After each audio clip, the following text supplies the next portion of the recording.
3 o'clock on this Tuesday afternoon. Welcome aboard the post-game show alongside David Cloninger. Very happy to have DC in here. I'm Jay Phillips. Ed Bird at Master Control as Elijah Campbell enjoys some time away with the family down on the coast of Florida.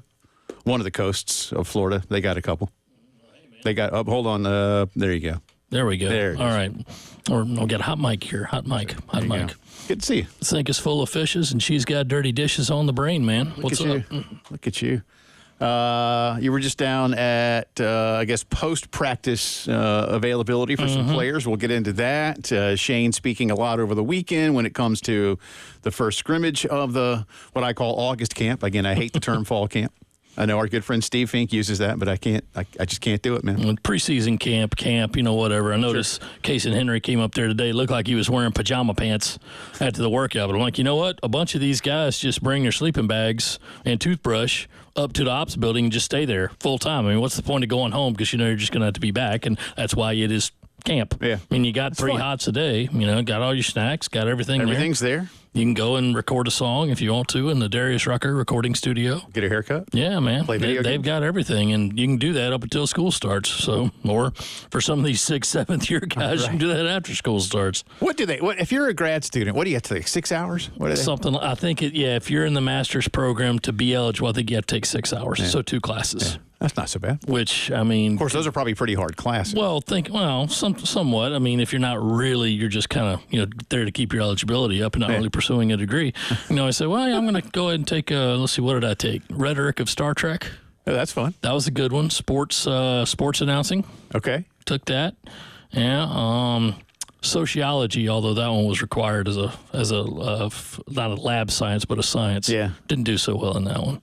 I pulled a C in that one. I took astronomy. Yeah, but I did take self-paced astronomy 2 semesters. Didn't like that. That was good because I knocked mine out in like a month. I dropped that one and then got into the regular class. Oh, okay. It was pretty cool, man. The labs were fun. Yeah, labs were fun. And then like some of the nighttime ones when you got to go out with the telescope and do some stuff. Yeah, that was cool. Yeah. That was cool. Good stuff. We'll get into that. Some interesting stuff out today. Sportico has put its valuations of every single franchise in North America out. You won't be surprised at who number 1 is. Where are the Washington Generals? Well, I don't know that they or the Globetrotters got in there. They should have. What is the value of the Harlem Globetrotters? I'd like to know that. Got to be a lot. Yeah, they're you know what? One of the great days. This is going to sound so weird, apropos of nothing. But the day the Harlem Globetrotters followed me on Twitter, I was like, the Harlem Globetrotters followed me on Twitter. This is like 10 years ago.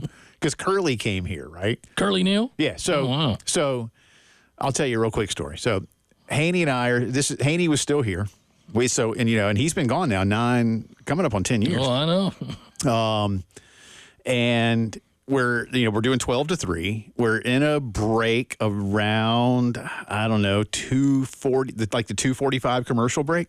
And I'm sitting right here where I'm sitting now, David, and Michael's obviously across the way. And I got up out of my chair and I was getting ready to walk out, and I look out through our doors here, and to my left, we have a sliding glass door that opens into a room with like 6 cubicles and another recording studio. Okay, so that's what I'm looking at. And then we have glass doors that go into the main building lobby on the first floor of our building here. So like right next to those glass doors is there's like a dude in a blue suit, one of those workout suits, warm up suits, and I kind of do like a triple take, and I'm like, oh my God, that's Curly Neal. and like your knees get kind of wobbly. And I look at Michael and I just, because we're off air, so I have to mouth it to him through the glass here. And I'm like, Curly Neal. And so I just go out there. And at that point, I'm just like as brave as I can be, right? I'm like, hello, Mr. Neal. I'm Jay, You sure do look a lot different than when you were on Scooby-Doo. On Scooby-Doo, which I found out. He's like, yeah, we didn't do those voices. And I was like, whoa. And he had his PR assistant was with him, and he was scheduled to be on with our good friend Tony Clyburn, who was doing B106 afternoons back then. And I was like, hey, when he's done, like we're done here, and I guess we were doing 1 to 4 back then because it was 2:45. And the girl said, yeah, he's only scheduled to be on there for about 6 or 7 minutes. She's like, how long do you want him? I was like, the long as you got, like the last hour.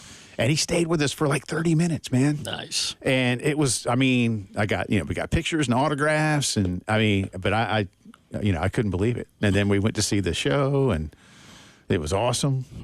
Saw him once when I was little. They came out to Winthrop Coliseum. Now Curly, he was just like the brand ambassador then. He was not part of the actual basketball anymore.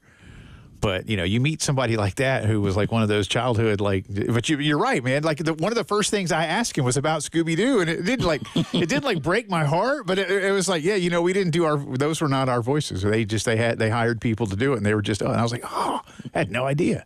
I just figured that was that. So anyway, all right, let's jump right into some football things. We got a lot to get to on the program, and you can certainly be part of it, 803-404-6100. Let me take you back to the weekend before we kind of get to today and some of the players you heard from. I know they want us to learn enough about what they do in the first scrimmage, but a lot of it will be kept quiet as they continue to evaluate guys and what they want to do, David. So I'll ask you what I would ask almost anybody. What did you take most from what Shane had to say on Saturday? Well, from what Shane had to say and from what I was able to find out for myself, it's the typical first scrimmage where the defense is ahead of the offense. That's almost always the case. He wasn't pleased with a lot of the penalties. Not so much pre-snap penalties. He said those were pretty clean, but illegal hands to the face, holding on some plays that knocked them out of field goal range. He said that they missed one field goal. I heard that they were one of three for field goals on the day, and they did say there were some drop passes. So I was like, well, okay, they're still kind of getting used to it. This offensive line never really had a chance to gel last year, and you are breaking in a new quarterback and a lot of new receivers. So, typical for that. The main thing was that, knocking on wood, nobody got hurt. There were a few guys that sat out the scrimmage, but they were all back at practice on Sunday, at least in the open period that we were able to see, outside of Elijah Davis. He was the only one that wasn't there that we could see. So, pretty typical. We'll see what happens in this second scrimmage. One guy, what was it, Casey Henry today? Or no, I'm sorry, it was Kamar Bell, who said, last Saturday that was not the standard on the offensive line. So we'll tighten that up this Saturday at the second scrimmage. And then, of course, we're one more week after that, and you're in the game week. So Marky Anderson being held out. Now, Shane said all the guys that were held out, all just precautionary, a few bumps and bruises, no reason to aggravate those things at this point. But does Marky's absence, in your opinion, or anything else you've gathered, to go back to that, offensive line never had a chance to gel. How much does that delay potentially when you expect him to be one of those first five? Sure. It's not comforting, to see him. Yes, he is out there. He is going through drills. He's got his pads on, but mostly he's working off to the side with the trainer and some of the other injured guys just trying to get loose. And I think it's that bulky back that he had last year that ended up keeping him out the whole year. So it's not comforting, but you just hope that it's still going to be there. And honestly, Jay, at no point in this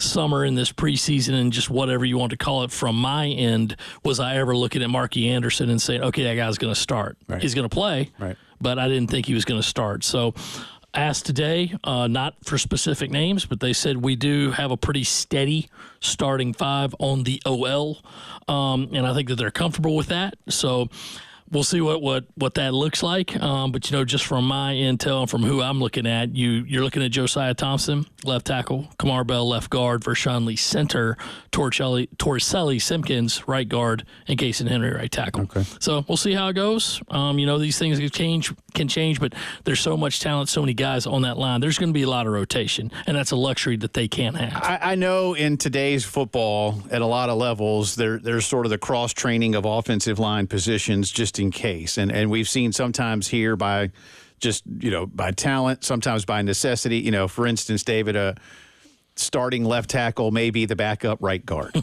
And that's not always comforting to fans. And I don't just mean that's, just to single out Carolina. It happens at other schools too. But there are a lot more bodies now. Yeah. Do you get the feeling that maybe Lonnie Teasley and Sean Elliott would like to see literal backups at each position rather than the a little cross-training matters, but I get it, but would they rather have two left tackles and so on and so forth? I think so, just because if you know that there's a guy who's been trained and practiced and taken the most reps to play that specific position, you're not going to have to switch around too much. You're not going to have to rely on the player to say, okay, yeah, you got to remember you're doing this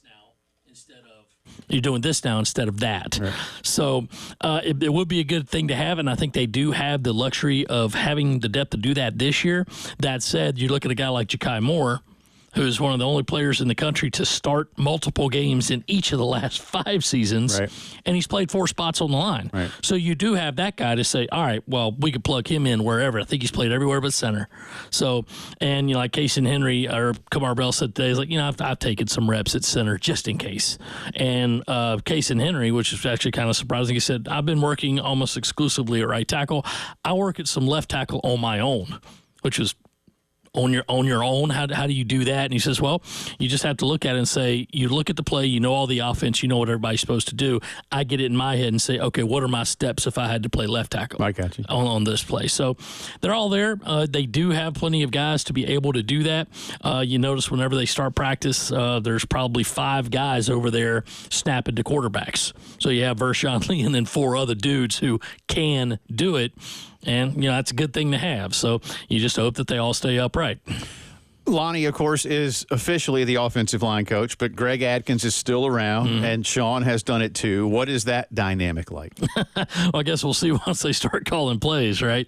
But, Greg's out there. He's helping wherever he can. Former lineman, former offensive line coach. He knows what to do to talk to those guys and how to get them down and do what they do. And, Sean's just kind of fitting into where he's done it. He's been a head coach. He's been a position coach, and he's able to also work in the tight ends for blocking schemes. So it's all working out well now, of course, but then, we'll start to get into games and say, okay, who called that play? Okay, who was in here? Because, Shane Beamer's always got the final veto, but who actually came up with the idea and said, let's do this instead of say that. But it's part of coaching. It's part of the staff. It's what you got to have. David Cloninger hanging out the entire afternoon with us here, all the way up until 6 o'clock. Ed Bird at Master Control. Don't forget, all of what we do is available on the app, 107.5 The Game. Get it on the App Store, on the Google Play Store, for those of you who have an Android device or some such. And you can always go on to 107.5thegame.com if you want to do it like, is that the old-fashioned way now? To get it on a website? Beats me. I mean, I like to write things down, and write them on a notepad. I still have a notepad. There you go. Yeah. Got to have a hard copy, man. Well, you and I were born in the 70s. Well, of course. So I think it's ingrained in us. Lots more to do. Join us, 803-404-6100. It's the postgame show.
18 minutes after 3 o'clock on this Tuesday. Welcome back in. Jay Phillips with you here. Excuse me. I'm getting all choked up.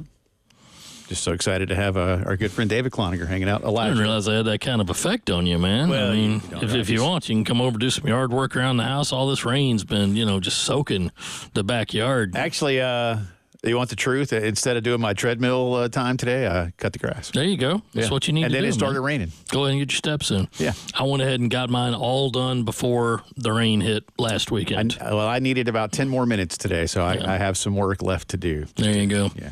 Got to keep the backyard cleared because baseball tryouts are coming up, and boy is he may try out for the 4 to 5 year old team up at Bradley Elementary.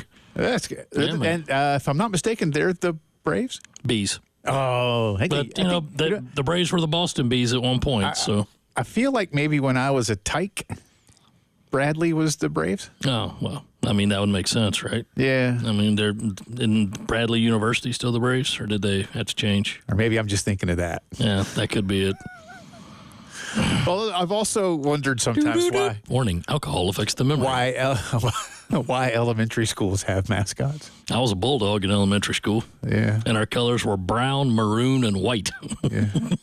I guess intramurals, you're just all the same team. Like, team. Pretty much. I mean, at that age, it's just a wonder you can get your helmet strapped on, right? So, Is Mrs. Cloninger excited, anxious? I mean, the first day of kindergarten, I know it's 4K. yeah, but But the way we treat it now in America, 4K is now the new kindergarten. I'm sure she'll bawl and have to take a lot of pictures and all that kind of thing. He's always been great. I mean, he's great at getting into new places and then being fine. So, it'll be okay with me, but still, it might be okay. Well, remember what we talked about? You don't take no crap off anybody because you got to let them know. It's like being in jail for the first time. Now, you got a good one. And full disclosure, my daughters, two of my daughters have babysat for the Cloningers, and one did very recently. And she came home and was like, he's just such a good little, and she was all, so. Well, we might be calling those numbers again for once basketball season starts. Like, I got to run downtown. Can you come over for an hour? See what she can do. She'll be happy to help you out. Anyway, so Rocket Sanders didn't go on Saturday, and I asked this of Jack Veltri yesterday, and I'm going to ask it of you, and I don't mean this in a negative way, but was that precautionary for something recent, or is the bubble wrap still on? I would say the bubble wrap's still on, and that's the actual reason. They were like, he's fine. We just don't want to risk him getting hurt in the scrimmage. Yeah, I get that. That's cool. I perfectly would do it. And he is a senior, and it is kind of one of those cases like talking with a former player a couple of days ago. Like, man, I didn't scrimmage in my son because it. It's like, why go out there? The problem with Rocket Sanders is he didn't play a lot last year. He's coming off 2 injuries, one of which is the labrum, the shoulder. Mm-hmm. So it's okay. I get it, man. You don't want to take a lick on that shoulder, and then you might have something flare up. So just don't play him. Yeah, I got it. But you're gonna have to do that sometime, right? So wouldn't you rather do it sooner than later? Now again, I know the reason, which was all right. There's just no need to play him right now. No big deal. But it's like, okay, well, is he going to play this Saturday? Because at some point, you've got to go out there. Yeah, you've got to get hit. You got to get a hit on that shoulder. I'm not saying, all right, we're going to test him out. We're going to swing a sledgehammer at him. Don't do that. But he's going to have to go out there and take a Debo Williams tackle on that shoulder.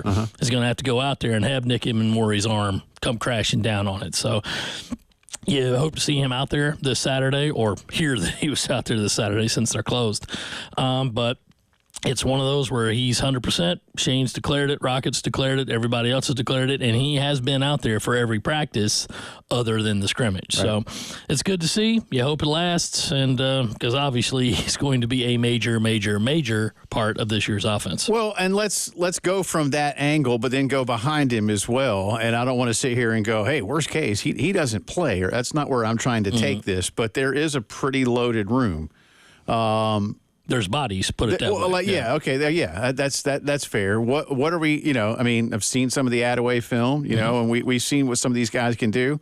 But what's the pecking order right now? What's the plan? And what is Sean bringing in run game coordination, if you will, to try to blend in with what the other things that Dowell wants? Well, that's a great question, and I think we're really going to have to just wait until the first game to see it. I mean, you can obviously say, like, well, we're going to run a lot of inside zone. Yeah, everybody does that. I mean, that's a pretty basic play. I mean, what exactly are you going to do? Is it going to be a completely different playbook, when certain people are in? Or are you going to try to run the Rocket Sanders playbook with an Oscar Attaway, with a Jawarn Howell, with a Matthew Fuller, with a DJ Braswell? I think all of them, bring in their own strengths. They bring their own weaknesses to the game. This was a couple of months ago. I was talking with a guy, and I said, who do you think would be number 2 behind Rocket? And they said, well, Juju. I said, interesting, because it's always that option that you can get the ball in Juju McDowell's hands, and he's got a tendency to break one, really make a play happen. I remember 4th and 6 at Clemson a couple of years ago, that close to scoring, But with him, it's weird that you're going to maybe list him there as your backup running back, but he's not the true backup running back, because you can't send that guy 10 to 12 times to the line. You just can't, So if he's going to be in there, you're going to have to run him on end arounds. You're going to have to do pitch outs. You're going to have to do screens, what have you, and not just hand him the ball like you would a prototypical running back. So in that vein, you might see McDowell there as your backup or your number 3, whatever. But I would think that one of the other guys you brought in specifically, like an Oscar Attaway, will be that guy. Now, heard a lot about Matthew Fuller, and it's been the same from every person I've talked to. First 2 words, he's fast. Yeah. He's fast. I'm like, okay. I mean, can he bowl over people? Say, well, we got to see him do it. But considering he was a guy who didn't get here until late, he was one of the 3 guys who didn't get here until the summer, because of late high school graduations or what have you. He's really, impressed. He's a big kid. Yeah, and so I would say if it's up to me right now, you're going to travel all those guys and just see what you can do. And, of course, in the first game, you get a little bit of a break because there's no travel restriction. Everybody will be able to go if they want to. So I would think that Matthew Fuller, if he can prove that he can handle it early, will play a bigger role as the season goes on. But we'll just have to see how it goes. I mean, we talk about this a lot with the running back position these days, and how, look, a lot of clubs would like to have that so-called bell cow back if they can get one. Mm-hmm. But a lot of times it's by committee these days. Is the ideal that Rocket Sanders could look like the Rocket Sanders of 2 years ago? Is that what they want? Well, of course. Of course. I mean, that's what they're planning on, and you hope it's there. And, I mean, because even Robbie Ashford was talking today. He played Rocket when he was at Auburn 2 years ago. He's like, oh, I remember. 180 on us? Yeah, I remember. And what was it, 156 against South Carolina? It was something like that. Yeah. He's still picking Garnet out of his spikes, put it that way.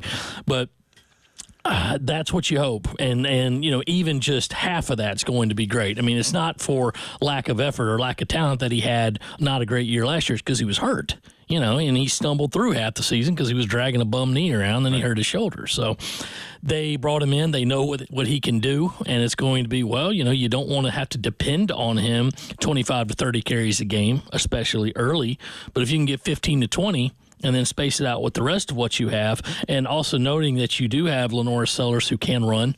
He's by pounds, okay, he's the heaviest quarterback in the league. That doesn't mean it's a deterrent, because as LaNorris says, that means I'm harder to tackle. Yeah, that's fair. Okay. And Robbie Ashford is a pretty big guy too. Right. So you do have a couple of guys that you could say, we can design some running packages with the old Stephon Gilmore package, as it were, or Savell Newton, if you want to go back that far. So they've got the options, but of course you want to have it not as simple as possible, but as much where you don't have to make a choice as much as possible and say, okay, who's that? Yeah, Rocket, get in there.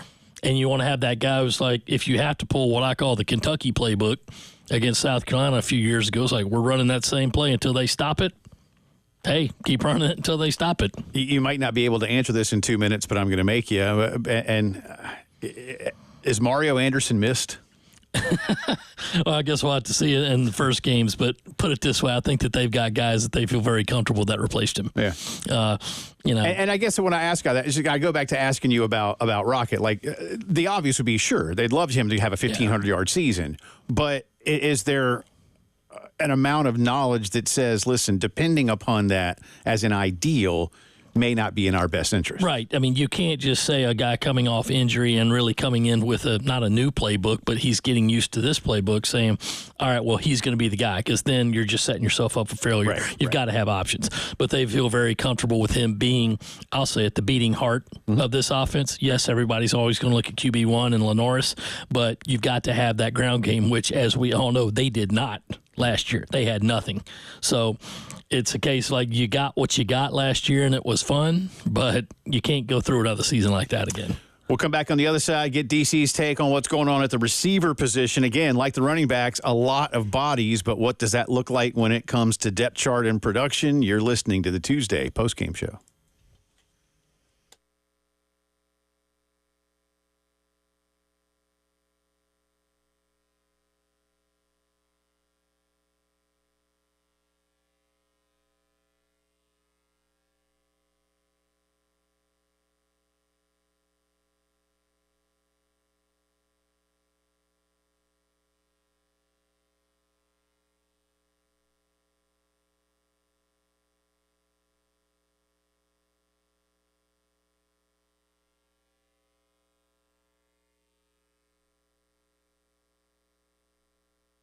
No better place than Palmetto Citizens Federal Credit Union if you're looking to finance your next vehicle, whether it is something that is brand new or going back a few years. They offer the same low rates on all new to 2021 models. Great options for older vehicles as well. And many plans come with no payments for up to 90 days. At Palmetto Citizens, they can also finance over 100% of the retail or purchase price on new to 21 models. And they've got a whole bunch of other things out there, additional coverage, insurance options that dealerships cannot beat. So if it is time for your next vehicle, or maybe you're sending one of the kids off to college in something that you want to make sure is reliable and affordable, check with Palmetto Citizens before you finance anywhere else and see how much you can save. They've done a great job with our family when it comes to these things, and we think you'll love them too. 14 locations across town and always online to learn more at palmettocitizens.org.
Talking some Gamecock football on this Tuesday. Welcome back in. Jay Phillips, David Cloninger hanging out. Elijah Campbell is away this week with his family. Ed Bird at Master Control. Some guy's got no commitment. Away with his family. Another excuse. Come on. I mean, what next? I broke my leg. Jeez, come on. Well, I'll be out later in the week doing another dorm move-in. See, there you go, man. I mean, you just got, hey, they're at the house, right? Say, hey, baby, you on your own. You know? Eventually, 2 of them are now, so there's that. But still, But yeah, man, I having had to help my sister move into her dorm way back when. Yep. Yeah, I'm in charge of the toolbox, pounding in picture hooks. Those are the kind of things you do. I did a lot of that. I built furniture. Well, not really. Like IKEA stuff, or the Target one. Okay. So I didn't really build it. Yeah, I mean, you can read an instruction sheet if you want to lower yourself to that. First thing I do when I open a box is throw away the instructions. No, you don't. Like, I can figure this out. I actually was for a second. I was like, all right, which one of these is B and C? When they don't put a sticker on it, I'm like, they look the same. Yeah, it can fool you like that. I figured it out. I mean, but the main thing is, like, during the storm the other night, I noticed that only 2 rooms in my house weren't getting power. The rest of the house was getting power, but just 2 rooms weren't. Huh. So I was like, well, let me go fool with this. And then it was literally flip, what's on? Right. Flip, what's on? Okay, that one cut out the whole power. Okay, I'll be off for 10 minutes. Let me work on this. Rerouted a couple of wires. Works like a charm. I don't know why you just saying it that way reminds me. Again, this is how my brain works, and I don't even know when last time I've seen this episode of Everybody Loves Raymond, and his dad comes over, and he's like, "Our washing machine is broken. I need to take yours apart so I can see how mine's supposed to look." That's the thing. Daddy always said, take something apart to find out how it works. You can fix a lot of things that way. Anyway, all right. So let's get back into Carolina football and here. wide receivers, yes, and receivers. A lot of bodies, just like running back. Yeah, it's unknown. That doesn't mean it's a bad thing. Yeah. Okay. The leading returning receiver, not tight end, but receiver, is Luke Doty. And he had, 8, 9 I was going to catches say, was it something single like that. digits? Yeah. So, yes, you do have a lot of benefit because you are going to have a stud tight end room. There are 4 guys there who are really going to play and play well, which was why I'm anticipating a lot of 2 tight end sets. With your receivers, it's unknown. Again, that doesn't mean it's bad. But I wrote on this today. Outside of Nick Harbor, and then who else am I thinking of that's 6'4"? Pretty tall receiver. Let's see. I forget who, but Campbell. Yeah, Delvon Campbell. You really have a bunch of guys who are 6 foot or just above it or under. So if you remember the Smurfs from the old Washington Redskins, remember them back in the 80s? Or, sorry, Washington football team. Yes. That's what I think you can have. And I actually asked Gage Larvadane this the other day. I'm like, you think that's a disadvantage? He said, y'all might think it's a disadvantage. We think it's an advantage because you're having to deal with a bunch of guys who run 4.4s and 4.3s. Oh, okay. So instead of, hey, just throw it up and let him go get it, you can do that with a couple of guys, but it's also short and fast. Now, can they run a route? Can Lenore Sellers master throwing the ball so it only gets to them in a smaller target window? We'll have to see. But they've got a lot of names there that I think will really make an impact. Obviously, you got guys who were brought in: Jared Brown, Gage Larvadane, Delvon Campbell, Trey Jacobs, Mazio Bennett, freshman from Greenville, stud. Stud, going to play a lot. And then you got Doty. I would say that right now, again, we're more than 2 weeks out, would be your top 6.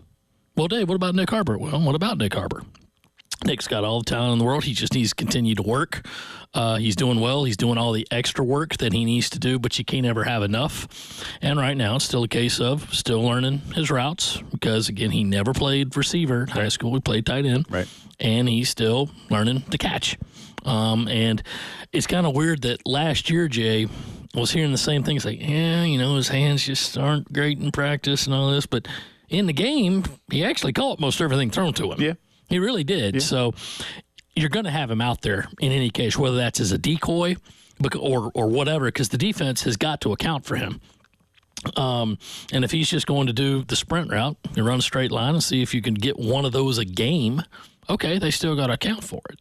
But it's going to be, all right, can he actually be a receiver and not just a guy that you hit every now and again? So, Well, all right, and let me take you to the decoy part, because with all due respect, I mean, here in the Southeastern Conference, or you have a team like Clemson, and I'm not trying to even diss the other three non-cons on the schedule, everybody's sharp enough to realize at some point pretty quickly he's just a decoy. Yeah. And even if eventually, if to your point, if they think that, think it at your own peril if he's out there, right? Because then all of a sudden he's by himself somewhere, and you can't have that either. So we don't know yet.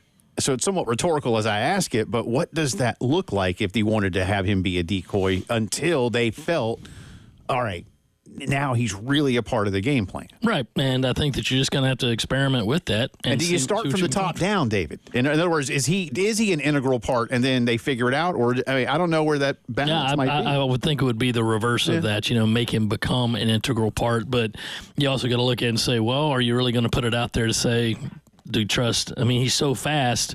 Once Lenoris maybe gets a beat on him, say, can he chuck it 50 or 60 yards in the air so he can run under it?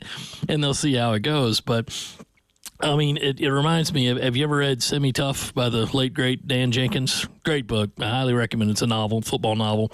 The star is Billy Clyde Puckett, running back for the New York Giants. And he's introducing all of his teammates for the Super Bowl, right? And the receiver is named Al Abort Goodwin. He's a former Olympic sprinter.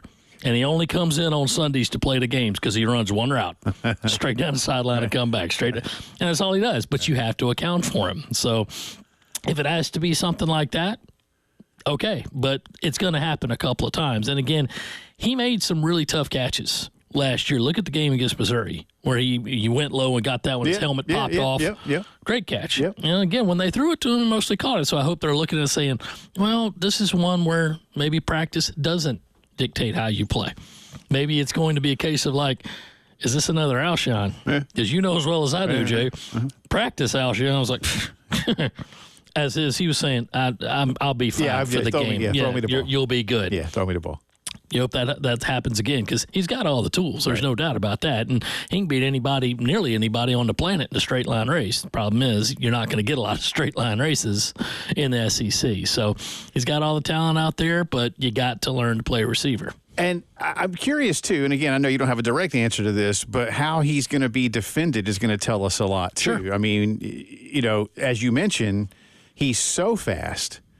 Will defenses be forced to put some version of a nickel back there all the time just to play that proverbial center field, if you will, and whoever may be on him one-on-one, and then you find a way. But that's going to leave those little guys open. Right. There's not going to be too many, whether you go nickel, whether you go dime, whether you go standard, of saying, like, can one or two guys even cover this guy? Right. Because if he gets behind you, it's over.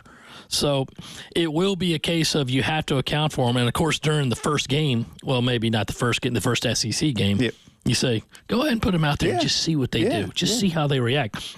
Because you say, watch that guy. That's the guy from the video game. He's going to roast you. And all of a sudden you see a safety backpedaling 10 or 15 yards. Like, Nick, go out 8 yards, turn around. Yeah. The ball be there. And that's one where you can literally get the ball in your hand, get it out quick, and he's there. Yeah. So you hope that it opens up a lot of possibilities. But, of course, the possibilities are a big funnel, right? And the end of it, running into the tube, is he going to catch the ball? Mm-hmm. So he's doing a lot better, but still it's a case of like, but there's still some drops out there, so we'll see how it goes. But again, he had that last year in preseason, and then in the game he mostly caught them, so we'll see. Come back on the other side. David mentioned the tight ends. We'll talk a lot about those guys, what Sean Elliott's doing to work with that group as the post-game show rolls on.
Welcome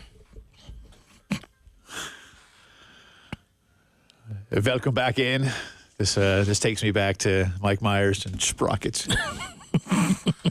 I don't know that song was ever actually on Sprockets. About to say, man, it's only Tuesday. That's like the club music right there. Yeah. Well, you never know what you're going to get. Welcome back in. Jay Phillips, David Cloninger, Ed Bird at Master Control. Elijah is away this week with family down on the Florida coast. Talking a lot of Gamecock football today, and we'll continue to do that. Got a few other things to get into, including some fun away from the on-field sports business. The latest franchise rankings are out. Valuation rankings, not like how good your team is, but how much your team is worth. And you look at a team like, say, I don't know, the Edmonton Oilers. Well, they just played for a Cup final. So maybe the Phoenix Coyotes, are they even still a team anymore? They moved to Salt Lake. Okay. So, where do they rank? Low. I would like to see what's the lowest team of the other four, because at least from current record, the Chicago White Sox have got to be there in the basement. They're probably more valuable than you think, and this new ranking includes MLS now as well. And it said North American, but it didn't include the Mexican League. And there's a couple It's got WNBA in there. I don't know. I'll double check that for you, because that would also count. Sure, as North American. I'd love to see the Indiana Fevers.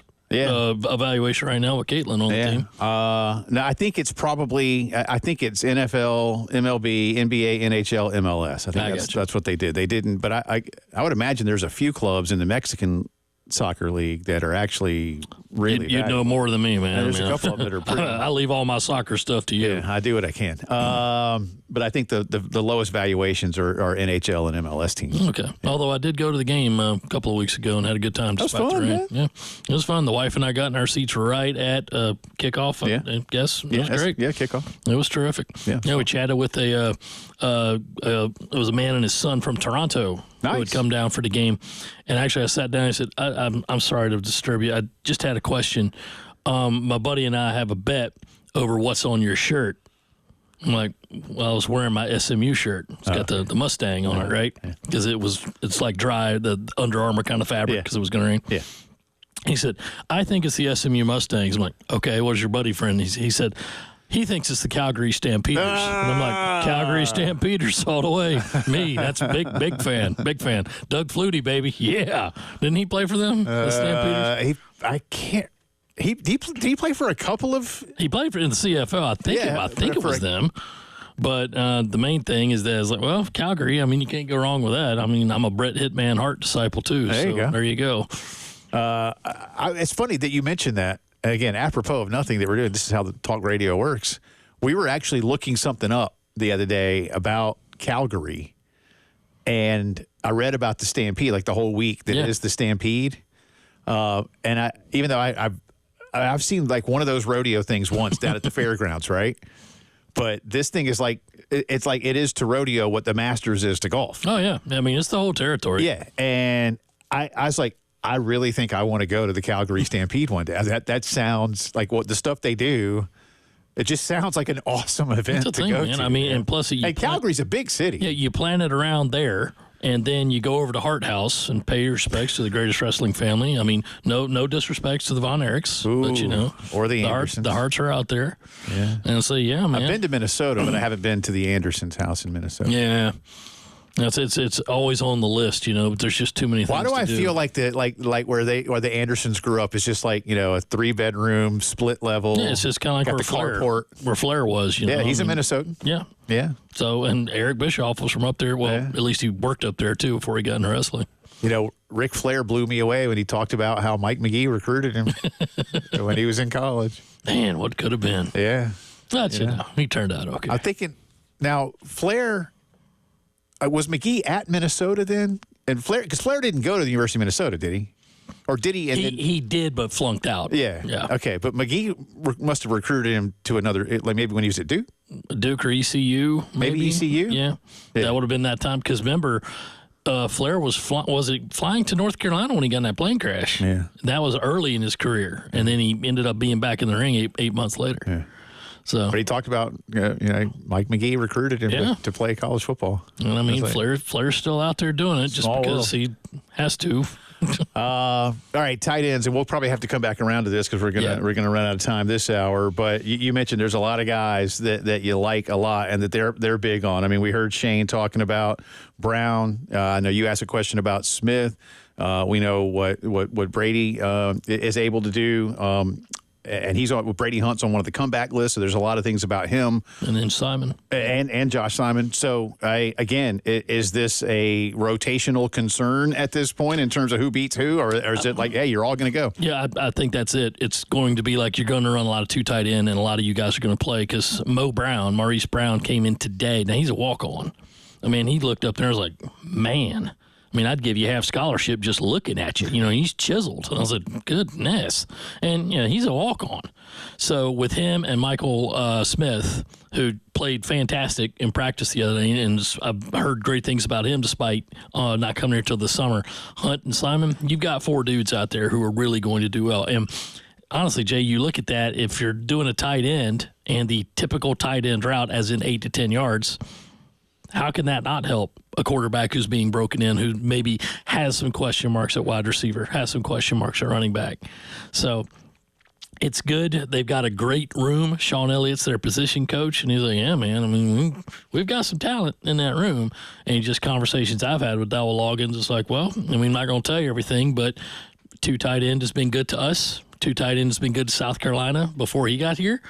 So if it's already in place, why mess with it, especially when you've got the players? And it feels like that, too. You mentioned you're breaking in some new running backs, but also could take some pressure off the running game. Might, again, make those linebackers account for something that they've not always had to. There you go. And you do have guys who are pretty big. Josh Simon's a big guy. Brady Hunt's a big guy. Mo Brown right now is like, that guy could probably knock us out of Sherman Tank. I just pulled it up. I'm glad you brought that up. Okay, so Simon, 259. Cox, 251. Smith, 255. Mo Brown, 252. Lucas Voja, 247. Nick Elksnis, 255. Reed McKeska, 254. Brady Hunt, 253. All linebackers out there who can catch. And the shortest one, David, is 2 of them are 6'3". A long way from the Lou Holtz days, huh? Yeah. When he was like, wait a minute, tight ends are eligible receivers? Yeah, you can throw to them, strangely enough. Yeah, that's the left tackle. Yeah. Lots more to do coming up, hour 2 of the postgame show.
All right, 3, 2, 1.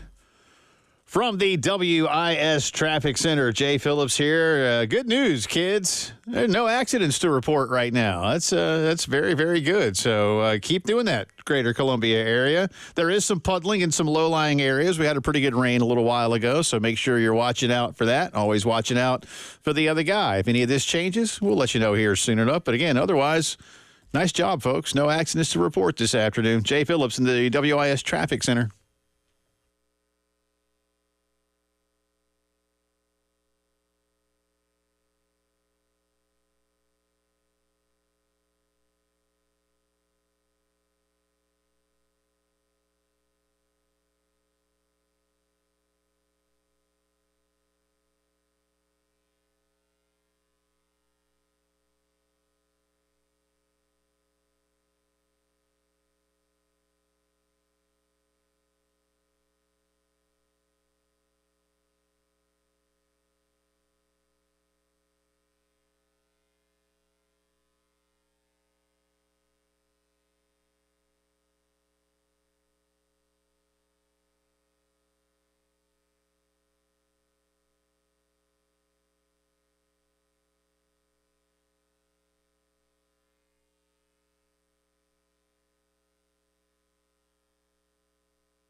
4 o'clock on this Tuesday afternoon. Welcome back in. It's the second hour of the postgame show alongside David Cloninger. I'm Jay Phillips, head bird at Master Control here was today. that a little smithereens bringing us back in? Or in excess again? It wasn't in excess.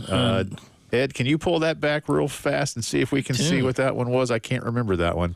A lot of these, that's Tears for Fears. Tears for Fears. Oh, okay. Which my youngest daughter would say, Dad, that's one of her favorites. Great time. Tears for Fears, underappreciated. Oh, absolutely, man. Yeah. Roland especially is a hell of a songwriter. Oh. Good stuff, and they still sound as good as they did 40 years ago. They were just on tour last year. They were actually in Raleigh, but my family was at the beach, and one of my daughters was like, why don't you just, go? And I was like, man, listen, I'll try to find them next time they're on tour because they'll be back. They'll be back. David and I have been talking a lot of Carolina football. We'll get back around to that for you in just a little bit, I promise, and plenty more to come throughout the course of the afternoon. David saw some of the players today, so we'll touch on that as well. I got to say, when I'm looking at some of these, let me go back to, I didn't, you know what, David, I forgot to, I thought I retweeted that. Anyway, I'll go back to the valuations. The Dallas Cowboys have become the first club, according to Sportico, to crack the $10 billion mark. Now, what I'm getting ready... Is that before or after Jerry pays off all his lawsuits? Apparently, those are not it. Okay. 10.32. For those of you who love the former president who is running for president again, what I am saying here is not at all a shot at his politics. But in 1984, I looked this up. Well, they were talking about the Cowboys. Apparently, Donald Trump in 1984 was given an opportunity to purchase the Dallas Cowboys for $50 million. Jerry Jones ended up buying the Cowboys 5 years later for $65 million. Yep. I did the math with the inflation calculator. What Trump could have bought the Cowboys for in 1984 in today's dollars would be $152 million, and they are worth 10.3. And there was a quote about why he didn't buy them, and it basically said something to the effect of, "It's just not worth it. They're not any good. It's a bad investment." And I was like, "Oh my." That describes a lot, doesn't it? It did not age well. But Jera bought him for $65 million 5 years later. 10 point. Now here's the thing. No one's going to buy the Dallas Cowboys. Well, you can't. Who's got enough money for that? Unless it's the Saudis. I feel like we're the Duke brothers in trading places. You know perfectly well. We don't have $396 billion in cash. He's about to have his heart attack. But it blows me away that's where they are.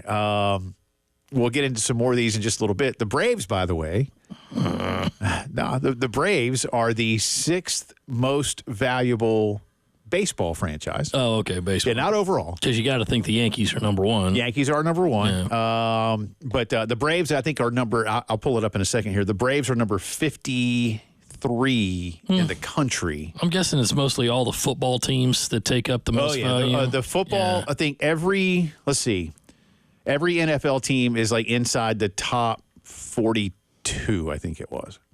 So there are a couple of baseball and NBA franchises. And this does not include, this is just American or Canadian. So this does not include, like I said, didn't include the Mexican League either, which does have a couple of teams that are worth a lot of money. But it doesn't include, your Real Madrid or Barcelona or Manchester United or Chelsea or any of those, Arsenal. But the Braves were sixth in Major League Baseball. Now, you got the Yankees, and I believe it was the Mets, Dodgers, yeah, Cubs, Mets, Giants, Braves. I could see that. I mean, I'm maybe a little surprised that the Cubs are that high. They're the Chicago Cubs. But yeah, just because of the merchandise alone, man. I mean, well, they always sell out. So it doesn't matter if the Cubs are any good. People love going to Wrigley Field. Yeah. And even if WGN's not a thing anymore, it's just they're the Cubs. It's a big city. Yeah, my granddad used to watch the Cubs every afternoon while he was, in between one work session, having a sandwich and taking a nap. So Cubs would always be on. Well, I enjoyed watching Harry and Steve Stone.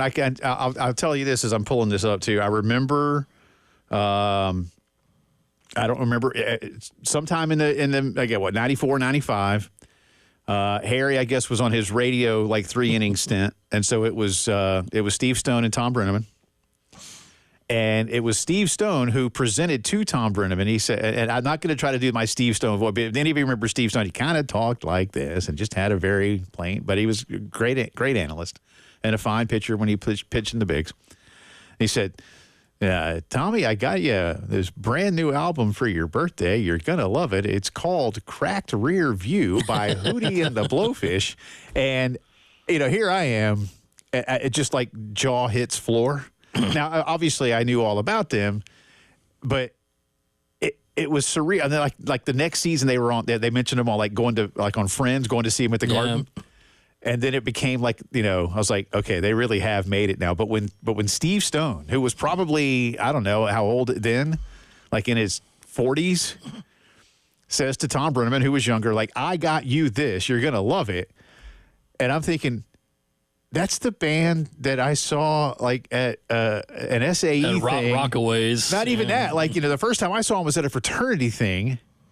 And then Rockaways or, Green Streets or something, or just out somewhere and fight, I don't know, Elbow Room, wherever they might have played, everywhere at that point, them and Tootie and the Jones, my buddy Murray Baruti. And I was like, oh my God, they've really, like, this is a sign that they have. The perfect album for the perfect time in rock and roll. I to this day, I have never forgotten hearing Steve Stone. And again, you would think it would have been Brenneman telling it to Stone, And I take it this also wasn't the time where Harry came on and said, Sosa spelled backwards is ASOS.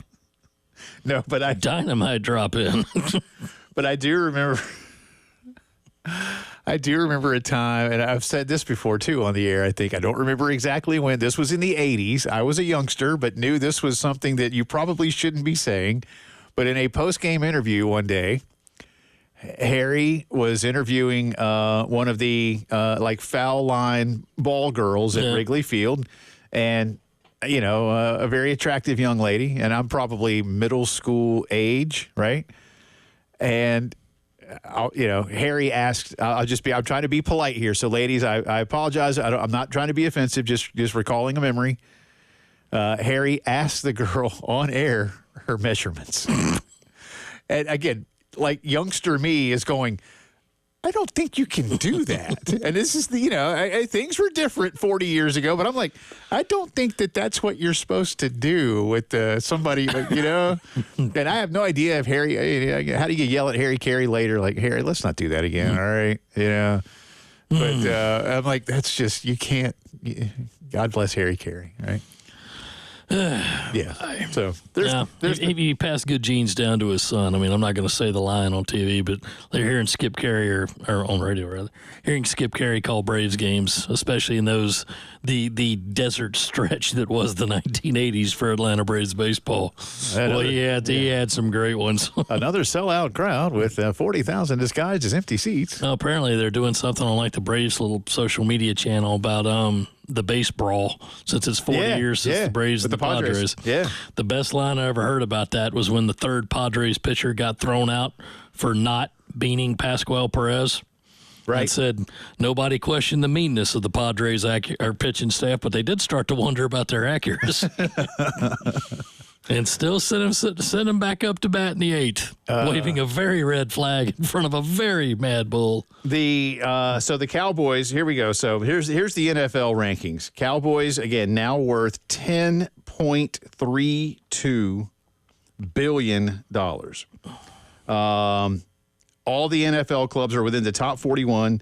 The Bengals are actually the lowest ranked team. Again, this is valuation.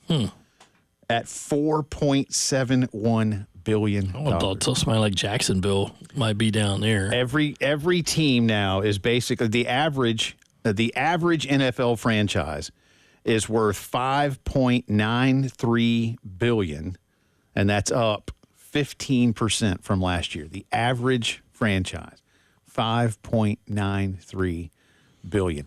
The Rams, by the way, are number 2. I'll get you the whole ranking a little bit later on, but I think the Rams, this does include, from what I understand, it includes the related businesses to the teams and typically the ballpark. Yeah. Merchandising and all that kind of stuff. So obviously now the Rams with SoFi becoming the home of 2 NFL franchises, but the Cronkies own it. And, I mean, you've had your Taylor Swifts and whatever, and you're going to have the World Cup in a couple of years. You just had some Copa America games, all that kind of stuff. You're going to have other whatever stadium concerts you can have. I imagine Taylor Swift will play there again at some point in the not-too-distant future just because, you can make a whole gob worth of money. Same thing with Jerry World. I mean, they've got bowl games now, the Cotton Bowl. They've got the Big 12 championship. They've got the A&M Arkansas game. I mean, just how much do they pull in? Isn't there an amusement park at Jerry World, like near it? I don't know about that. I know there's a Six Flags somewhere around there. I don't know. It's just off of merchandising alone. I mean, that star. Yeah. Just how much does that logo bring into their coffers every single year? I don't mean this in an ugly way. I mean, I kind of do, but since Mrs. Phillips is a massive Dallas Cowboys fan, I'm always careful. But what if they had a couple of Super Bowls under their belt in the last 30 years? Yeah. Like, for real. I mean, they won 3 and 4 years back in the 90s, and that was it. And now it's just become like, well, I don't even think they've been to it. Have they been to one NFC championship since they won the Super Bowl last? I believe that's right. I think that's it, right? Yeah. Like, just because, I mean, you looked at it, everything was going great. He turned it around from a 1-win team into a Super Bowl champion within, 3-4 years? And then after the end of 5 years, it was like, okay, Jimmy's not giving me enough credit for this, to which he should have. Well, and then that's what he had, and then he hired Barry for the third one. So Barry technically won the Super Bowl, and again, I've always joked about that one, David. The thing I remember most about Barry Switzer as head coach of the Cowboys was him bringing a gun to an airport. Mm. Like, hey, Barry, you can't bring your gun to the airport. But you just look at it and say, well, that's what ego does for you. And, I mean, I had no problem with the Cowboys at all growing up. They were irrelevant. I mean, and then they got good and started beating the 49ers regularly, and I was like, okay, this is concerning. Right. But then it was like, well, okay, I guess they're going to fade away, which they kind of did. But the 49ers went with them, and especially in terms of winning Super Bowls. I mean, and now they're at the point of like, well, yeah, they'll probably get there every year, but their coach won't let them win it. So, It's a whole other thing. We could spend another 3 hours on that. It's an odd dynamic that again, Jerry might be the best owner in the NFL in terms of what he gives his team. I mean, again, the facilities, you can't – they're not the Steinbrenners because, again, the NFL has a salary cap, so there's only so much that any one team can do when it comes to the acquisition and of talent and then keeping that said talent. But – everything else, from what we understand, he really does. I think I believe it. I'm not here to be a Jerry Jones apologist or whatever, but he's also the worst GM in the NFL. Oh, yeah. And that's the rub. I mean, especially when he hired Switzer and he decided, I'm going to take over drafting. I'm going to be the drafts were just awful. Just absolutely awful. And he'd stumble into a couple of guys that became pretty good players, but some of the first-round picks that they had, I mean, was it Kavika Pittman? Right.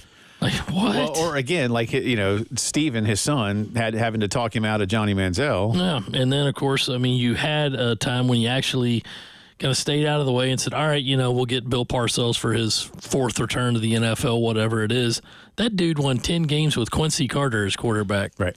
And it just goes to show you, if you got a right coach, you can get away with a lot of mistakes, but he didn't want that. That's why he fired Jimmy. Yeah. Then that was when Parcells had the line of, if I'm going to cook, let me buy the groceries. And then that was the Patriots.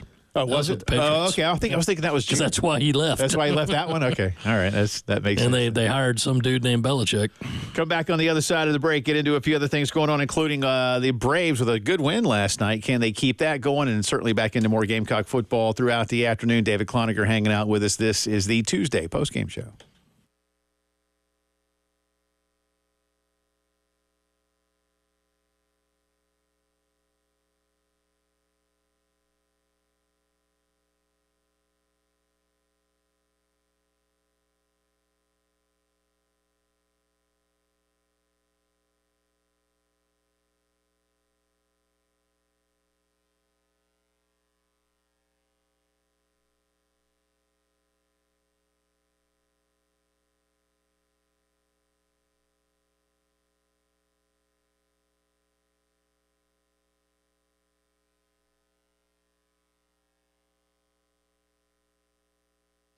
Hey, I want to remind you that the not annual, I guess it's the Summer Golf Classic, because we do a couple of these a year, is coming up for you here real soon. A few spots left. It is at Charwood next week. They'll be raffling off Gamecock football season tickets, giving away the ultimate Gamecock season ticket as well. You can get a place in line at 803-755-2000. Call Charwood directly for more information. That one's coming up for you next week, the Summer Golf Classic.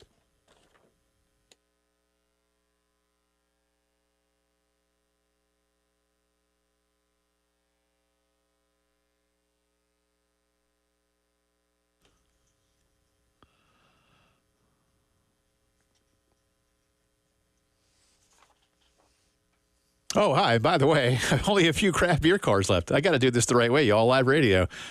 Go to Sweet Deals, 1075thegame.com. Click on Sweet Deals. There you go. That was a train wreck.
Welcome back in. Post-game show continues on this Tuesday. Jay Phillips, DC, David Cloninger hanging out with me here today. Appreciate his time. Jack Veltri pulling that duty tomorrow, or getting stuck with me, one or the other. You said it. I didn't. I know. All right, so we're going to have a little fun with this valuation thing here. I've got it finally pulled up. We're having some issues today with the computer. I apologize for that, but now I've got it up. So the Dallas Cowboys are the most valuable franchise. Now, again, this is, they say North American sports, but it really, it's the big four, or I guess five leagues. Yeah. It's five leagues. It's NFL, MLB, NBA, NHL, MLS. So the five big leagues, all right? So there are Canadian teams in here. There are none of the big Mexican soccer clubs in here, though. Dallas Cowboys, number one overall, and obviously that means they're number one in the NFL, $10.32 billion. I want you to guess. You don't have to worry about the number, but I want you to guess who the number two overall franchise is in terms of valuation. Yankees. No. They're third. Third. Yes. Okay. And I already told you, so I'm giving you a little trick question here. I'm gonna let you think about this. I've already told you that the Los Angeles Rams are the second most valuable NFL franchise. So I guess they wouldn't be number two then. And that crosses off the NFL. MLB, the Dodgers. The Golden State Warriors. Wow, really? Yeah, the Golden State Warriors. Oh, they do have that new arena. Yes. Okay. And that counts. The Golden State Warriors are now worth $8.28 billion. Now, once Steph retires, how much does that valuation take a hit? Kind of like the Cleveland Cavaliers a few years back. Yeah. You know, once LeBron left again, remember they had gone way up, and then boom, gone. And the Cavs now are, by the way, number 60 overall at $3.22 billion. Wow. So there's that. So Golden State is number two. Yankees are number three at 7.9. The Rams fourth. The New York Giants are fifth. Knicks and Lakers are 6 and 7. NBA is up there, especially if you're in the big cities. Yeah. And I mean, if you got to think with the Knicks, how much they get out of everything that the Garden hosts. Correct. I mean, do they have to split that with the Rangers per se? The company owns Rock and Jimmy Dolan owns all of it. All right. So the Rangers are in here as well, and I don't know if their valuation stems from what the Garden, maybe just from, like, for instance, the Garden has tons of concerts and stuff. Sure.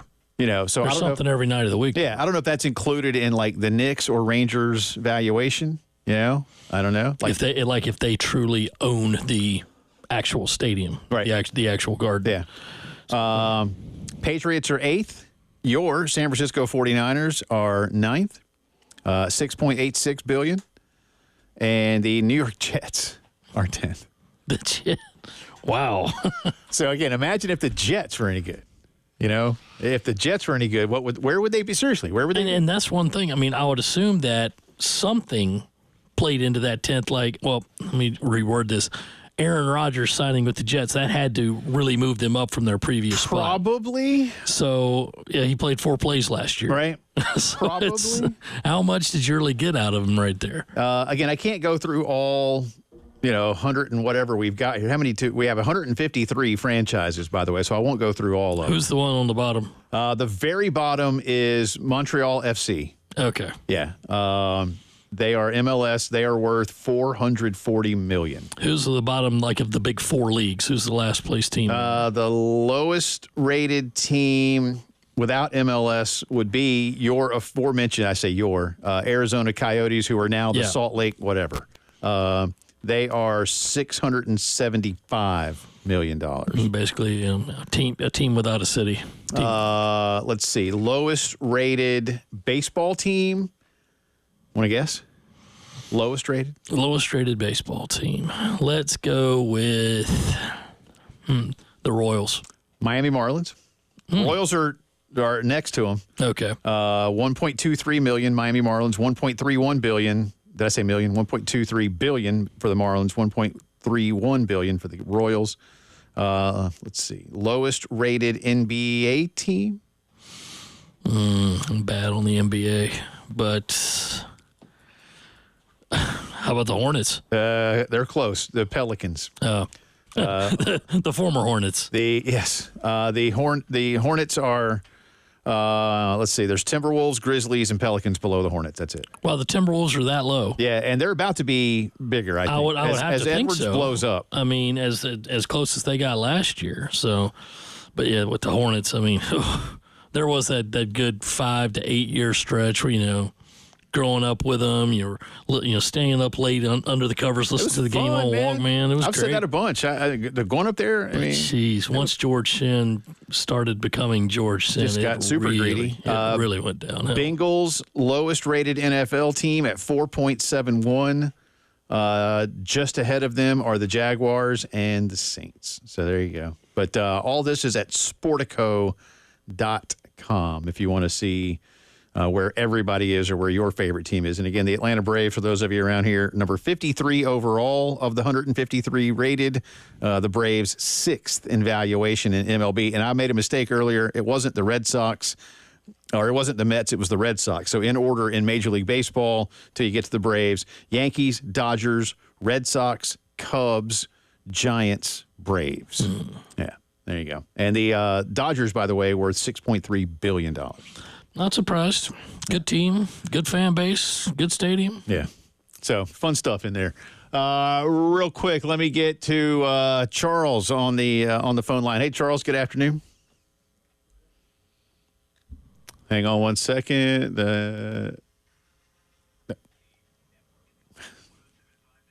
right, we'll be back.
All right, well, I'm doing traffic today, too. What's up, y'all? It's Jay. The good news right now is there are no accidents reported from the DOT folk. So that's good. Y'all are doing your job. Y'all the drivers, that is. So please keep that up.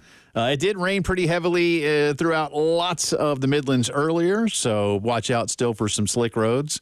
Or just the other guy. You know that guy. You know who he is, right? He's going like 90 right now, thinking it's a beautiful day in April, and that it hasn't been raining, even though it has. So just be careful for that. Should anything else arise, we will definitely keep you updated. That's the latest traffic here on The Game.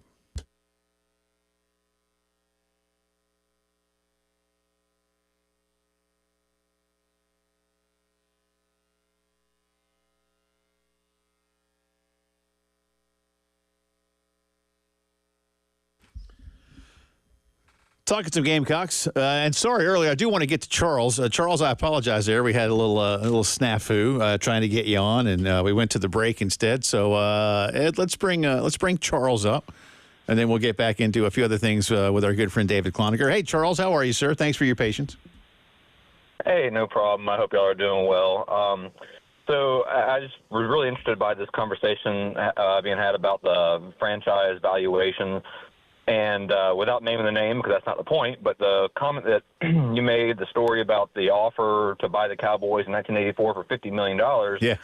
And, of course, the valuation made me kind of wonder. I was like, let me start having some fun with numbers. Be a little nerd out for a second. So I took the $50 million and applied a very, very conservative 7% interest for 40 years, just to see what it would come out to, and then apply inflation between 1984 dollars and today. Uh-huh. And that comes out to, and somebody might be listening that actually specializes in finance who says, oh, this guy's doing it wrong. Okay, that's fine. Correct me. But what I came out to, if you took $50 million at 7% interest for 40 years and applying inflation between 84 and today, it comes out to roughly $2.26 billion. Yeah. Which, compare that to 10.32, I think you said. Exactly. Woo. Yeah, I know, man. It's almost mind-boggling that that's where the valuations, especially for NFL franchises, are, Charles. But it's proof in the modern world of the one thing that's really left for consumers that needs to be live, and that's sports. And that the reason these things are as valuable as they are is not just because of the popularity of the team, but how much money they help generate. And the Dallas Cowboys are always must-see TV, even if they're not as good as a lot of clubs are.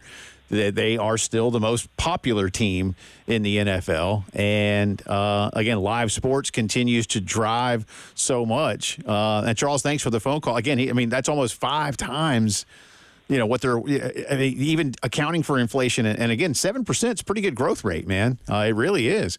But, David, I was talking about this to kind of blend it back into college. When we talk about the House settlement with the NCAA and how schools are going to be able to pay 22% of their budget directly to their student athletes, and I know you know this kind of thing, but I've used the year Carolina and Arkansas joined the league, if only because that was also the year the SEC added the championship game, blah, blah, blah. That year, the 12 schools of the Southeastern Conference, the first full year that Carolina was in when they had a football season, because really they started a little bit earlier, but the first full year they had a football season, the 12 schools of the Southeastern Conference split amongst them $27 million, which in today's dollars is $60 million. So that's basically 12 schools getting $5 million apiece that year. Today, in the last full school year, 14 schools split, 54 million, or got 54 million each? I think that's it, yeah. So in other words, inflation growth is slightly more than 100%, but distribution into the Southeastern Conference in that same time has grown by well over 1,000%. So when I hear I don't know if we can afford it, I'm like, I think you can afford it. They got the money. Yeah, good work if you can get it. They got the money. But yeah, it really is amazing to see how much it goes up, and especially with the news the other day that the NCAA women's tournament is saying, all right, we're going to start giving units. Yep. To the women's teams, which is long overdue. I was like, well, okay, because that's cool, because USC's men just got their last payment from the 2017 Final Four run this year. So that was the final, I think it was $1 million. And they got they made, was it $6 million that year or $5 million? But they got one per year. And they just got the final one. So I'm thinking, are they going to get $1 million like the men do? But they won't. No. It'll be 300,000, maybe something like that. But still, it's going to be money that you can get, and then it will keep building throughout the next. Well, not building, presented throughout the next year. Yeah. And you get these as long as you can make it. I mean, you'll get them if you make the tournament, no matter what. But as long as you keep winning in the tournament, that's just another check, another check, another check. So it's good to see, but of course, it does go back into like, well, you making money, you got to spend it too. So we'll see how it goes back into it. And of course, this first time that they're going to have to cut off this chunk of the athletic department revenue and give to the kids, that's when we're going to see, okay, what can you normally do that you expect to do, and what can you just not do anymore? Right. It will be interesting, and at 22%, and any Power 5 school, Power 4 school, whatever, is going to pay that full amount. You'd be silly not to, in my opinion. I mean, at least most of that. No school is going to go, we're just going to take 10%. You're not going to do that. But even then, when you look at, again, adjusting for inflation and where things are with spending, it certainly seems like most schools are going to have enough. And maybe you don't have some of the trimmings and trappings that it almost felt like some schools, when they built a lot of big-time facilities, just added a lot of flash because they needed to spend the money. Sure. I was telling somebody not too long ago, I remember back, 30 years ago, something. Yeah, they were like, why is the Army spending $600 on toilet seats? And I'm like, well, they're not really, but they have to list it as that so that they can get their budget again for the next year. Because if you didn't spend it, you don't get it the next year. Yeah. So it's same basic principle applies here. Only now, and I've said before, like you mentioned earlier, a recording studio and a barbershop in the football facility.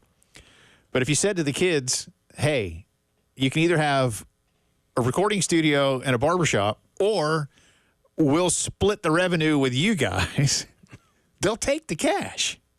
A lot of them, I don't think they care if they're in like their old beat up high school locker room, right? With the rusty locks that don't work and the splinters on the wooden bench.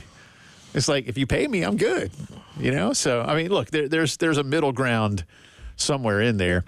Speaking of basketball, before we get into some more football stuff with you, DC, basketball's been making a little news in the offseason. Cam Scott is here.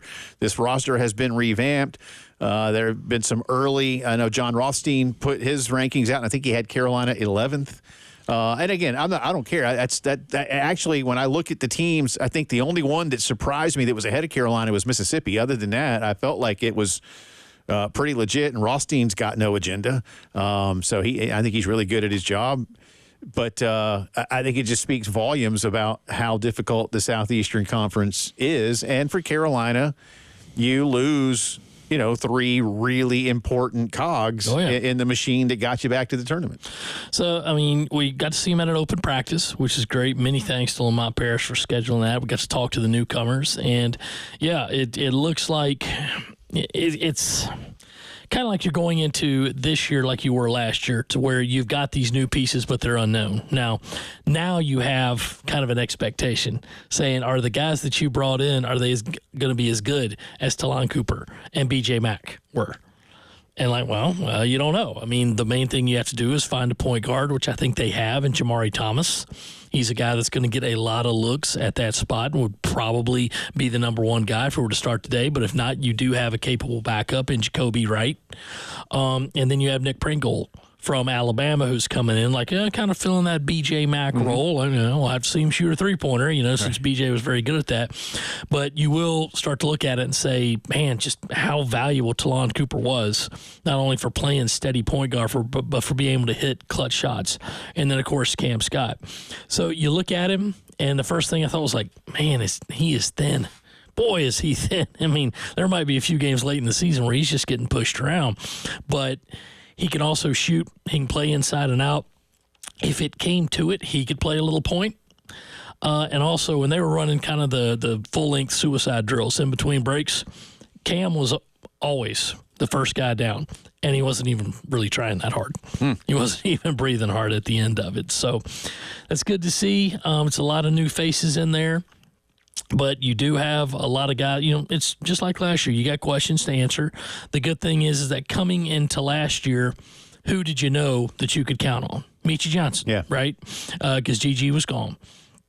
And saying like, okay, well now you've got Colin Murray Boyles that you can count on and say different position, but that's a guy could be a lottery pick if he plays a really fantastic sophomore year. So a lot of talent over there, and you just got to hope it kind of falls in the same vein. But a part of that will be, well, what's the schedule look like? Because you remember last year they had a couple of games early, had a big name opponent early and won it, and then went out to that tournament in Phoenix and won that. Yep. So I was like, well, okay. And I really do think that once you get those under your belt, you really start, stacking wins, getting confident and that kind of thing. So never going to be easy in the SEC, but it's also a case of this is basketball, I think, is more hit by the transfer portal than anything else, and you truly do have to build your team from year to year. So they replaced what they lost in terms of bodies. Now you just got to see if the talent comes with it. And one thing that I'm anxious to see, last year they got to take that trip to the Bahamas. Right. And they got to know each other. Can't do that this year. No, you could tell it made a big difference. Right. So I was just reading that one team, across college basketball just got back from their exhibition or whatever. That really does help. So couldn't do that this year. How are these guys going to get along when you don't have that? Yeah. How close is Lamont to finalizing the schedule? Do we know that? That's always a question here. I mean, it always seems like South Carolina's kind of. I was just thinking, like, I was getting almost in my head. I was like, how close is Frank? Because I think I asked you that how many times through Frank's tenure. How close is Frank to getting it? But how now Lamont? Well, let's see. Let's count up how many are known right here. We know the conference games. All right, yeah. So Clemson. Count them for me here. North Florida at Indiana, Mercer. You have 2 games in Fort Myers. Okay. At Boston College, East Carolina, Clemson, Radford. All right. And those are the only ones that are definite. Okay, so the rule is, I believe. That's 9. That's 9. You get 9 plus an exempt tournament. Okay. So if you take out the 2 games in the tournament, that's 7, right? So you can schedule 2 more. Okay. Yeah. We'll see what those are going to be.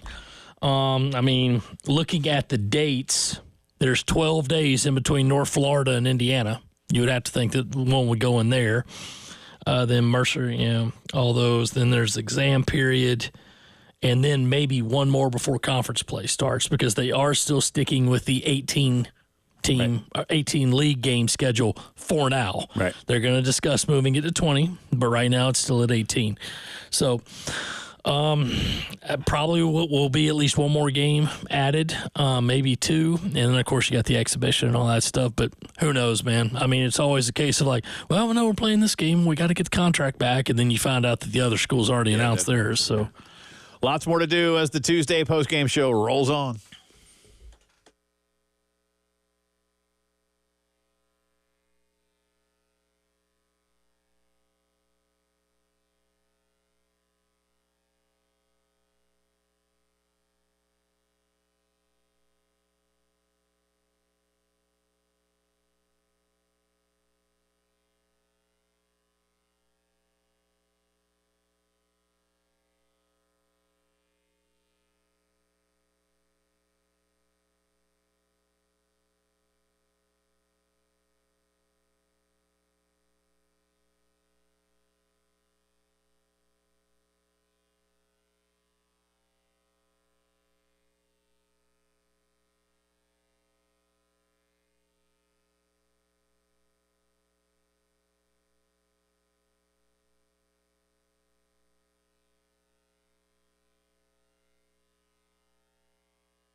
Welcome back into the post-game show on this Tuesday afternoon. Jay Phillips and David Cloniger with you. Ed Bird at Master Control. Elijah has the week off, enjoying some time with his family down in Florida.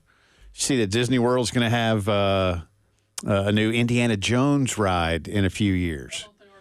They have a. I thought they already had one. They have well, Disney World Florida has a show. They don't have a ride. Oh, okay. So I went to the one in Disneyland last California, summer. And that was a great ride. Yeah. It like 45-minute wait to get on it, but it was totally worth it. Yeah, no, they. So I think it's going to be. If I don't know this for sure, but if any of you that have been, it's going to be at Animal Kingdom. Have you been on the dinosaur ride? You know, where the dinosaur okay, well, No. all right, well, it's an indoor. It's the same basic design as the one you've ridden. Okay. Now I've never been to the one you've been to. And it's not going to be the same ride. They have a new story for it, but I think it's going to take over the dinosaur ride, which again is the same basic like car, it's the same ride vehicle and that. Oh yeah, it was like a giant Like a car Jeep. where like probably 8 rows and 6 people in a row. yeah. So it threw you around pretty good. Yeah, that's what this thing's going to do, but it's going to be I think maybe the next like within 5 years or something. I don't know how long that kind of thing takes. Hey man, more power to you. Well, I just don't want to get so old that I can't do it. Like, I don't want to be that guy like, oh, my back. Well, just whatever you do, just get the fast pass. They've changed that again, by the way, which I think is going to be better. I also saw have you seen Monsters, Inc.? Yes. Okay, the scene with all the doors. Oh yeah. All right, I do believe finally they have gotten to a point where they're going to create that ride. Oh, nice. Yeah. So I saw those things a couple days ago. I'm Mike Wazowski. Yeah. They had Billy Crystal show up at like the announcement. So I was like, well, if you got Billy coming, you're doing something big. Great movie. I mean, when he sprays the disinfectant in his eye. Yeah. And what's Jennifer Tilly is Celia? Yes. But that they have the odorant instead of the deodorant, and it's like wet dog and like smelly garbage. That's quality stuff, man. Hey, man. Wet dog. Good stuff. Like wet dog. That's I mean, the CGI stuff started getting there, I guess, when they really started taking over and just churning them out like once every month. That's like, okay, these aren't that good. But that's Monsters, Inc. was a good one. No, that's a good one. So those two things are coming. I saw a couple other things. I don't know. You're gonna do a Cars thing and a Villains Land or something. That's cool. The Cars, I never really liked it in the first place, but when the boys started watching it and watched it all the time, it was okay. Got to get past Hey, Cars is good. It's got Paul Newman's voice in it, which is cool. Original Cars is good. The other ones I didn't care much for. Yeah, I mean, but Paul Newman's voice was very cool. Yeah, that was good. It's the old NASCAR guy. Hudson Hornet. Yeah, that was quality stuff. But that was pretty cool. Have you been to the Star Wars land? Oh yeah, no, the one out in California. Okay, well, which was great because we're walking by, and of course there's the Millennium Falcon, which to a male of my generation was like, ugh.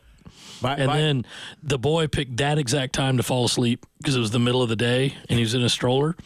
And Marjorie, champ that she is, was like, you know what? I'm just going to sit here in the shade, and he's going to take a nap. Go.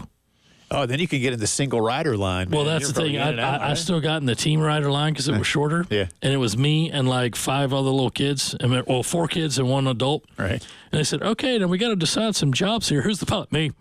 I'm taking it. I don't care. Well, luckily for me, my family's big enough that we could take just one thing. So I did that the first time. And then my girls were just yelling at me. They were like, Dad, you're doing it wrong. Because I was like just entranced by like, oh, I'm flying the Millennium Falcon. I'm crashing into stuff. Thank God. The kid, probably 8 years old, was sitting there in the co-pilot seat, and they said, "Prepare for the jump to hyperspeed." I'm like, "Okay, Chewie, punch it." Yeah, and she looked at me like I had 3 heads. I was like, "Don't worry, I got it." No, I did. I got to pull that thing down. That was pretty cool. But I was pretty excited to see the Indiana Jones ride coming to Disney World again. Hey, man, Harrison Ford never done a bad movie. Sometime soon. Pretty much, he hasn't. Right? Even Mosquito Coast was good. Yeah, I mean, only nominated for 1 Oscar in his entire career, which is a travesty. For which one? Witness. Oh yeah, okay. John Book. Okay. Great movie. Did you see that they're making a TV show? They've made it. It's out. I think it's Jake Gyllenhaal in Presumed Innocent. It's a TV show. Oh, I did not know that. So they took the movie that Harrison Ford was in, and Bonnie Bedelia and Raul Julia, which is a great movie. Have you seen that? I've seen that one. You can't talk about that movie other than have you seen it. Because if you say anything about that movie, I didn't know they made a TV show. yeah, it's on HBO. Good for them. Harrison Ford is still 80 years old and still cracking the whip. Yeah. All right. Ed Bird, pull that up, and we'll get out of here in just a few seconds. So we got the headlines of the day coming at you in just a little bit. More from David on what happened today with Gamecock player media availability. Tennessee takes a big step when it comes to the new era of college sponsorships. We will tell you about that as part of the drive around the SEC. So there is plenty more to do in the final hour of the postgame show.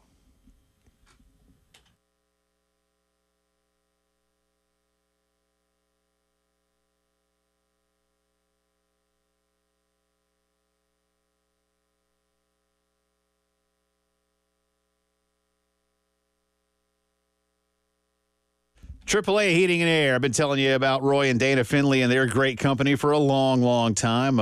Recently back at the house, the AC where my girls sleep in the upstairs was on the fritz a little bit. My guy Ray came out and got it done in less than an hour and let us know exactly what was up the whole time. So whether it's a quick repair, because you've got a good system, 803-677-1500, or it's just no longer worth repairing and it's time for something new.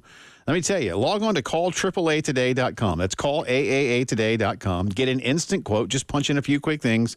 They'll tell you what it's going to cost you. And then take advantage of this great opportunity. No payments or interest for the next 12 months. All right? Guaranteed financing, a $1,500 instant system buyback rebate, and a 15-year parts and labor guarantee. Roy and Dana want you to know that you are going to be buying the very best and have the best service available to you. 803-677-1500. Call AAAtoday.com. Stay cool with AAA.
All right, the good news is, hey, hi, it's Jay, doing traffic today. Still, currently at least, no reported accidents, which is good. Now, this is a big city, so if you see one somewhere, hey, don't shoot the messenger. But according to the official folks that keep track of this stuff, no accidents across the Midlands. So y'all are doing it right. I'm proud of you. Again, it rained a little bit earlier, so you might have some slick roads and puddling in some low-lying areas. You know the drill. So otherwise, again, just watch out for the guy who's just going way too fast or something like that. because, I'll be reporting on him a little bit later on. See, this is how I do traffic relative to do it all serious. It's traffic. Y'all be careful out there, all right?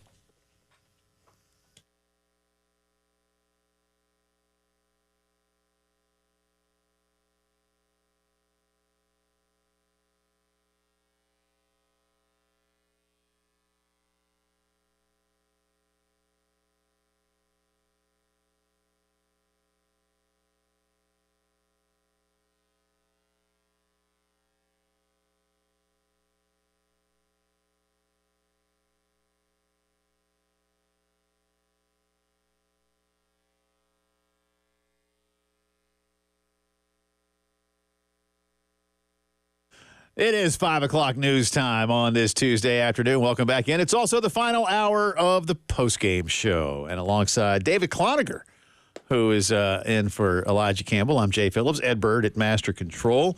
All right, a few things to get to here on this Tuesday. First, the Atlanta Braves won a baseball game last night, David Cloninger. Yeah, no, they really did. I tell you, man, you give up 7 runs in the 8th to blow a completely winnable game and then win 1-0 in 10 innings the next night. Yes. I love this stupid game. In 10. But Chris Sale and Blake Snell try to do that 3 times fast. Did have quite the pitcher's duel last night. Poor Elijah. We actually watched Blake Snell throw a no-hitter against his beloved Cincinnati Reds. Yeah. He looked at me and said, that's the first win that guy's had all season. I'm like, oh, my Lord. How about that? The Braves now 7 back of the Philadelphia Phillies. And, again, if the season ended today, which it does not, unfortunately, the Atlanta Braves would still be in the playoffs. They are 1 game ahead of the New York Metropolitans. Well, after this road trip ends up, again, they play the Giants and Angels and then come home, and I believe they play the Phillies for the next home series. Yeah. And they didn't take any advantage of that Philly swoon. They played them 6 times this year and won 4 of them. Yep. But, yeah, it got to 5 games, and I allowed myself to start hoping again. And, hey, bang, 6-game losing streak. Some other things for you. Yesterday, Michigan, at least over the weekend, Michigan had announced, University of Michigan, that former head coach Jim Harbaugh was going to serve as the honorary captain for the team's season opener. Most of you will recall that last week the NCAA placed a 4-year show cause order against Jim Harbaugh, meaning that basically if he were to coach again in college, he pretty much couldn't coach for the first year, and there'd be all kinds of restrictions on him, and I won't go into all the details. Well, today it was announced, because I had in my notes yesterday that basically, and this is me talking, all right? I had in my notes for yesterday's show, Michigan says Harbaugh will be honorary captain, gives middle finger to NCAA. Today they have thought more about this at Michigan and have decided that he will not be the honorary captain for the home opener against Fresno State. However, David Cloninger, there is good news for the Harbaughs. It won't be John. Instead, it'll be Coach Jack and Miss Jackie Harbaugh, John and Jim's mom and dad, that will be the honorary captains. Coach Jack Harbaugh was a Michigan assistant for 7 seasons under Bo Schembechler. Later, of course, was the head coach at Western Michigan and Western Kentucky. So there'll still be a Harbaugh, 2 of them actually, but it won't be Jim. I believe that Michigan's pretty much just saying, let's not poke the bear anymore, because this is just for the COVID recruiting violations. This doesn't have anything to do with the sign stealing investigation. It does not. Now, I mean, of course, the Michigan folks say this is over a cheeseburger. Well, as I understand it, talking from some Michigan guys, it's like the only thing that ticked off the NCAA was he refused to meet with them. Correct. He bought a cheeseburger during the COVID restricted stuff, which was all very, loosey goosey, and there wasn't any regulation. And I think he found out after the fact. It's like, oh, you couldn't do that. And then he said, no, I didn't. Yeah, and then, apparently the kid's dad. Showed him the receipt. But of course they said, you need to get in here and talk to us. He said, I'm not doing that. Right. And they're not going to punish you unless you don't show the proper kowtowing. Yeah. And say like, hey, you got to come at least kiss the ring. Yeah. But no, he's not going to do that. And whatever happens with it, I mean, especially with the sign stealing thing, let's just say they vacate the season. You know it's not going to matter. No. I mean, all they'll do is say, you can't have anything that, promotes that. Like, you told UMass they can't honor their 96 Final Four berth, right? You know what's hanging in UMass's gym as we speak? 1996 Final Four banner. Well, it's a stupid punishment. Like with Kentucky, they said they had to go take the Citrus Bowl trophy out of the trophy case because they had a 10-win season vacated. So they said, okay. And I'm sure they just put it in Mark Stoops' office. yeah, I mean, it's somewhere, right? Listen, I've said before, the vacating wins policy and penalty is silly. They went to it so as not to harm the current kids or staff. If it was a previous staff that had done wrong, and I get that, but we were all there, or whether we watch it on television or we're at a game or whatever. But it happened, as I've said before. You don't have the little Men in Black thing that you get to put up on them and say, okay, boom, there you go.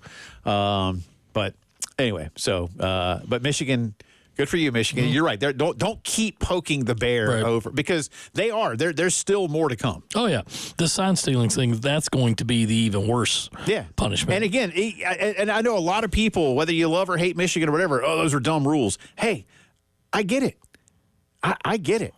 Some of them are really dumb rules, but it's still a rule. And until it's not a rule, you can't break the rule. And then more than anything, it's always the cover-up, not the crime.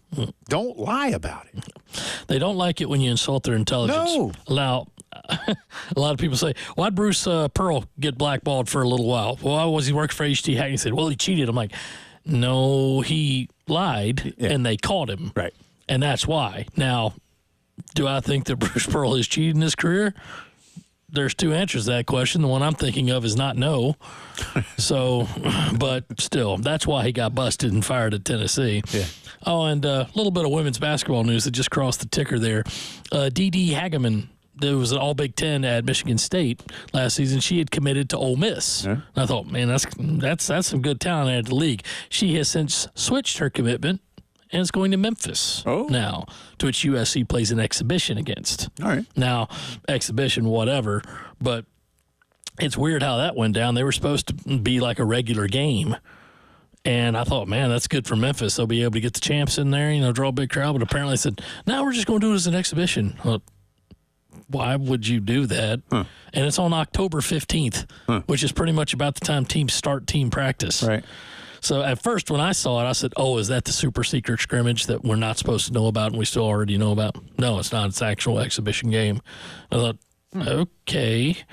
But anyway, so she will not be coming to Ole Miss after all. And actually was in a conversation today, like, who do you think is going to be the top teams in the league in the women? I'm like, well, you don't doubt the champs, right? I mean, but LSU, Texas, Ole Miss is always a tough out. It'll be those four, probably in the top four again when we take our votes in mid-October. But, yeah, it's it's always one of those things that I start writing down this time of year because, like, man, what do you think of it? Turned into another bad football season. Women's basketball tips off November 4th. That's the stock answer. Continuing with our integrated media headlines of the day, many of you will recall during the Olympics, American gymnast Jordan Chiles had originally in the all-around finished fifth, and then there was a late appeal, and the judges looked at it, and they moved her into the bronze medal position and took a medal away from a Romanian gymnast. And then there was another decision by what's called the Court of Arbitration for Sport, and they said that the Americans actually didn't appeal quickly enough during that event. Within a minute? You have 1 minute, and they said that America had asked for the appeal after 1 minute and 4 seconds. The U.S. Gymnastics Association has since turned over 2 pieces of video evidence that suggest that these happened at 47 seconds and 55 seconds.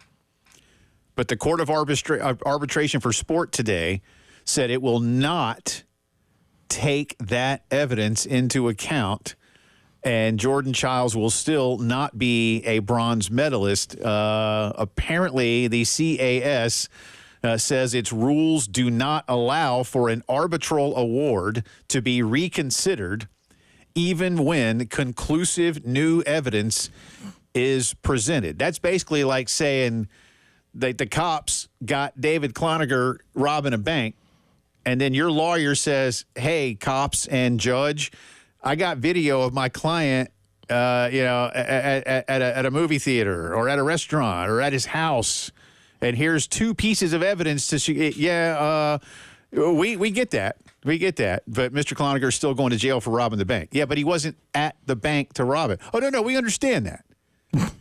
we get it. But we got him there the first time, and we don't allow for that evidence to come back into play. Is this already 2025? I don't get it. It's just. But you know what? That's just brick and steel. It can't hold D.C. Right. So the U.S. Gymnastics Association says it will continue to try to work through different channels. That's a brutal ruling, but I will say that Flavor Flav made Jordan Childs a special bronze clock. I saw that. So she is going to get something. That's pretty cool. I hope, I don't know, but if you submit video evidence, two pieces of video this reminds me, well, it doesn't remind me, I wasn't even alive, but from reading about Munich 72, with the men's basketball final there, it's like, no, you couldn't do that, or that. Yeah, but we did it, so sorry. It's that 72 thing. Yeah, awful. And like the guy comes down from the stands. Yeah, which he didn't have power to do. Zero power. And demands 3 seconds be put back on the clock. And then the ref looking at it says, one, you didn't have the power to tell Tom McMillan to back off the end line. Right. And two, the dude stepped on the line before he threw that pass. I don't get it. That one. That's why those silver medals have never been claimed and never will be. No, good for them. And we, Tommy and I once, I know we're not, this is not really in the news portion of it now, but Tommy and I spoke with Kevin Joyce about that once. And I could tell in Kevin's voice, and this was probably 6 or 7 years ago, and he lives out in Utah now. Yep.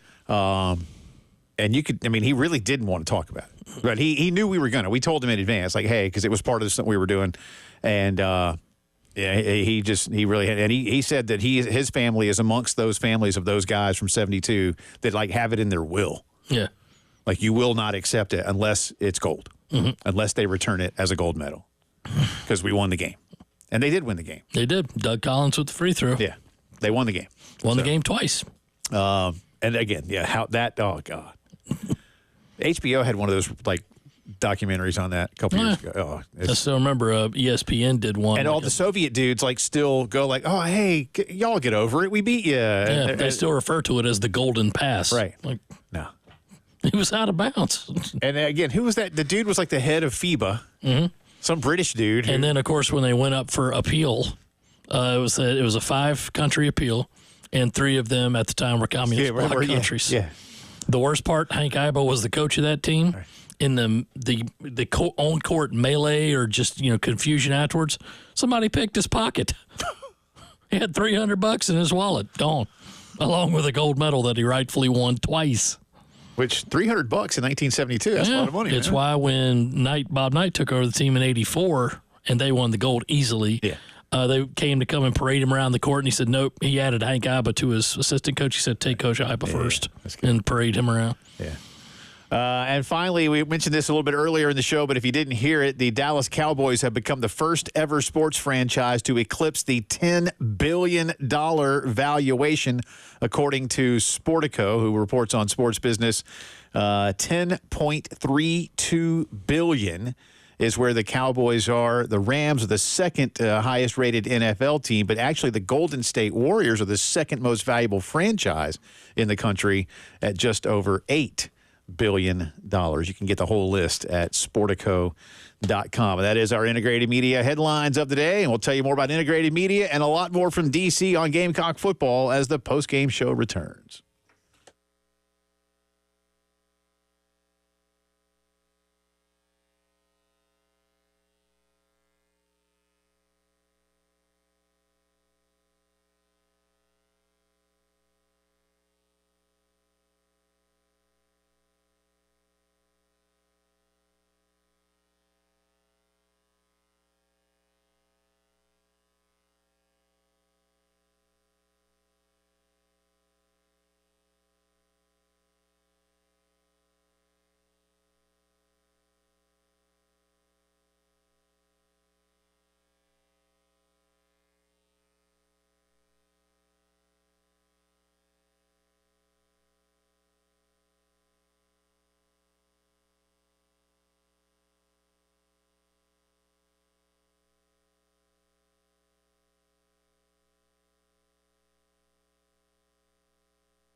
All right, 3, 2, 1. Hey, guys, Jay Phillips here from the WIS Traffic Center. Well, we finally got one reported here. I-20 westbound, right after Monticello Road. That's right around exit 68. There is an accident there that is slowing things down, especially this time of day. Again, that's I-20 westbound, right after Monticello Road, exit 68. Do be careful. Obviously, the major artery is beginning to fill up. We'll tell you more as it's warranted. That's the latest traffic. I'm Jay Phillips.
All right, welcome back into the post-game show on this Tuesday. Jay Phillips, David Cloninger hanging out today. Appreciate his time. Ed Bird at Master Control as Elijah is away this week. Jack Veltri in tomorrow. Shelley Smith will be stopping by the show tomorrow as well. Looking forward to talking to Shelley ahead of their season. They were just up your way. She took her team to Carowinds. Mm-hmm.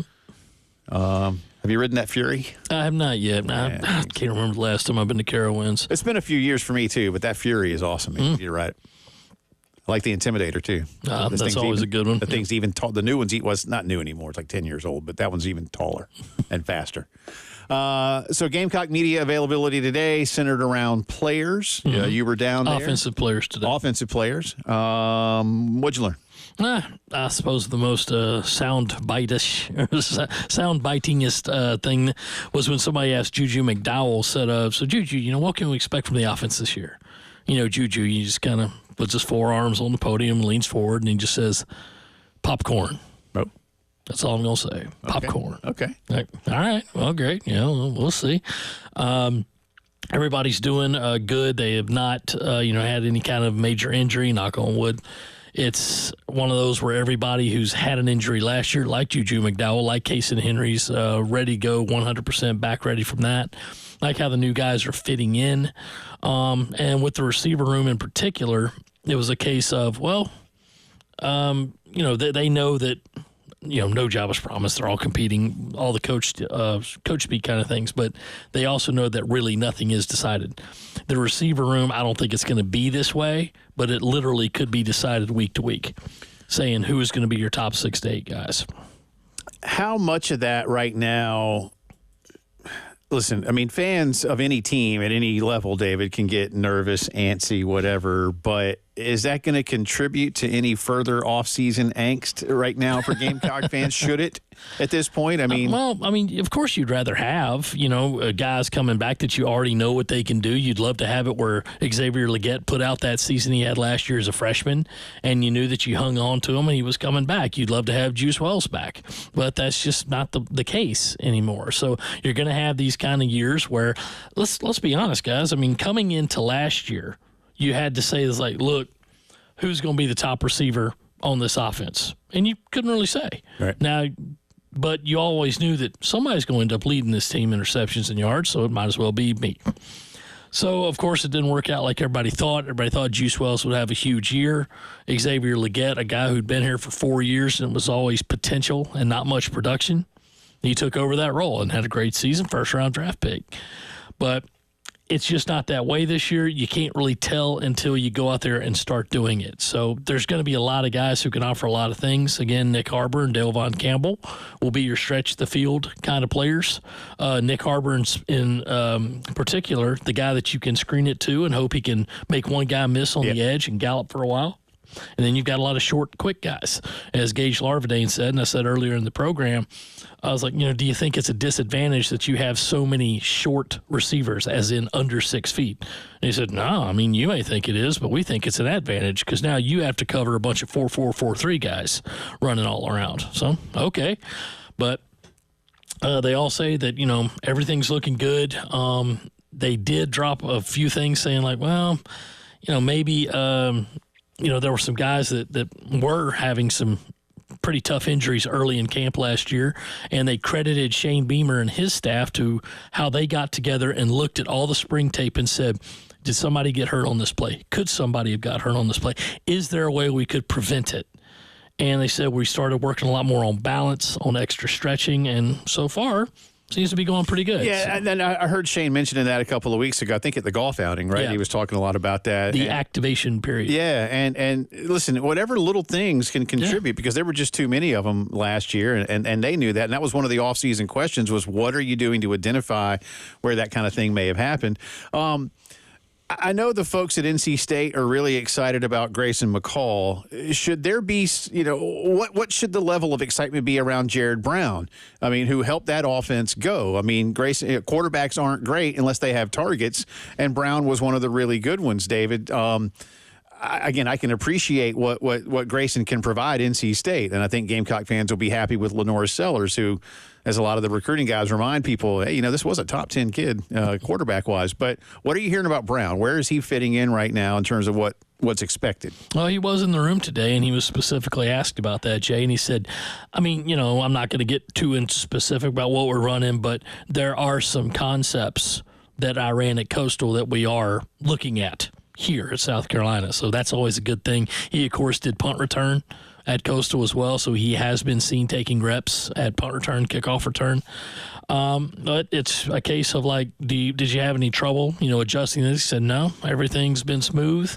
Just got to get out there and go do it in a game. So I think he would be one of the top 6 guys, top 6 receivers if the season were to start today. But they've got so many guys and really so many that are unknown. Say, who's to say it can't change week to week? I know it's kind of out of normal because you go these 4 to 5 weeks to find out your guys, and you're hardly ever going to change it week to week. Right. I mean, you're just not going to do that a whole lot. So we'll see what happens. But, really, outside of Luke Doty, among that first group of receivers, you're going to see guys who really weren't here last year as probably being the ones to go out there and do it, no whether that's freshman or transfer or what. And again, if you missed it earlier in the program, Mazio Bennett, the freshman out of Greenville, yeah, he's going to play. and he's going to play a lot, play well. How about Amari Huggins-Bruce? What are we hearing from him? There's a guy, again, coming out of a good offensive system. I know Louisville's not been what they were. They're kind of getting it back again, but that's still a really high level of football. Oh, sure. He's a guy they're looking at, and, he's out there repping as well. Probably has a little work to do to try to get into that top group of 6 to 8. But you don't bring in a guy like that without knowing what he can do. And he's obviously an in-state kid. Yeah. So it's like, he's getting as much chance as anybody else. And again, who knows what's going to happen when, as the quote marks go up when the lights come on. So we'll see. But right now, I wouldn't expect him to be in that initial top group of 6. But if he's 7, if he's 8, you're right there anyway. You're going to travel, so why couldn't you play too? You mentioned Brown's doing some punt return work. We've heard some things out there that Nick Harbor could be looked at kick return. I realize that a lot of kicks are no longer returned. If you can break one, more power to you. Which might be more important right now? Who's going to return kicks? Who's going to return punts? And could those things be interchangeable? Well, I think the punt returner is going to get a lot more chances. Sure. Because there'll be a lot more punts. And just because kickoffs, the way the new rules are, it's just, you're supposed, they want you to put your knee down to go ahead and take the touchback. So you'll get a lot more chances if you're punt return. But, of course, with Nick specifically, could it be used to punt return? Probably not, just because they're going to be out there in the middle of the field. And you're putting yourself in a lot more harm's way. So they're not afraid or anything like that. But I think if you're going to see him out there, it would be on kick return. Maybe he gets his hands on one and can show off that world-class speed. But punt return, you want a guy who first can catch, and then say, if you're small and elusive enough, try to get away from that first tackler and then get moving. Because it is a tough position, especially if you're standing out there in the middle of the field, whether you call fair catch or not. You got to stick out there and catch the ball. So, but what I've noticed is under Pete Limbo, there would probably be the same 3 to 4 guys working on punt return, kick return when we got to see them in open practice. Right. Now, total, probably a group of 15 to 20. Oh, wow. Guys cycling in and out. And with that and the kicker competition going on, so it's not like Joe D came in here and said, I've got to make everybody forget about Limbo, because that wasn't going to happen. But it's just like he's got his own way of doing things and says, here's what we're going to do. And, I can't be Pete, but I'm going to do what I can. And, the guy worked for 32 years in the NFL. Yeah.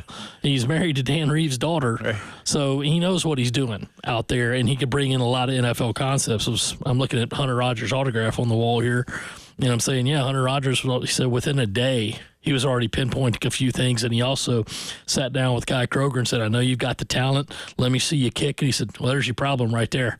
You're letting your elbow drift. And since then, we haven't been able to see it, of course, but Shane Beamer, direct quote, was saying, he and Mason Love have been punting the crap out of the ball. So that's always good to hear as well, because Kai is, in particular, good season last year, but not a great season. No, and he had the one the year prior, because I can remember this time. Well, I say this time last year, but at media days last year in Nashville, there was a lot of talk that Kai Kroger could be a draftable punter. Oh yeah, and again, it would have been tough for Ray Guy himself to repeat what Kai did in 2022. Yeah. But still, it's just if you can be along that same line. But as Kai admitted, I was talking to him about he's got a couple new tattoos now, and I was like, "What's this all about?" And he said, last year I went through some things. Not going to get into it, but there were some personal things. I'm like, okay. But he has now adopted the Japanese business approach of Kaizen, Kaizen.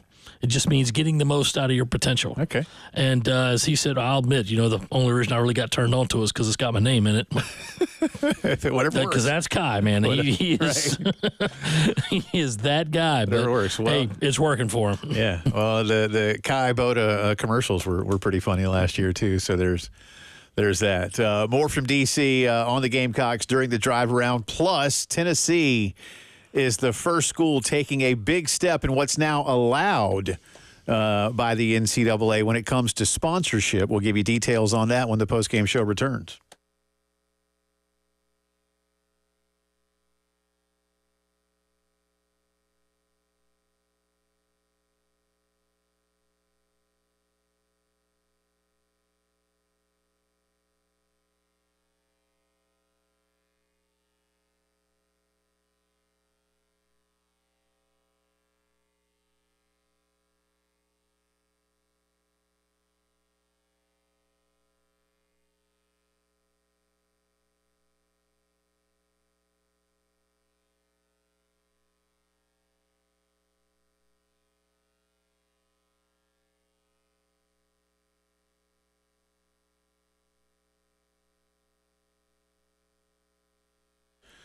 I love telling you about integrated media, and I promised you I would. Listen, football season's like 2 weeks away, y'all. All right? It is time for you. If you have been dreaming of that new home theater system to watch the games bigger, better, louder than ever, now is the time to call 803-948-8327.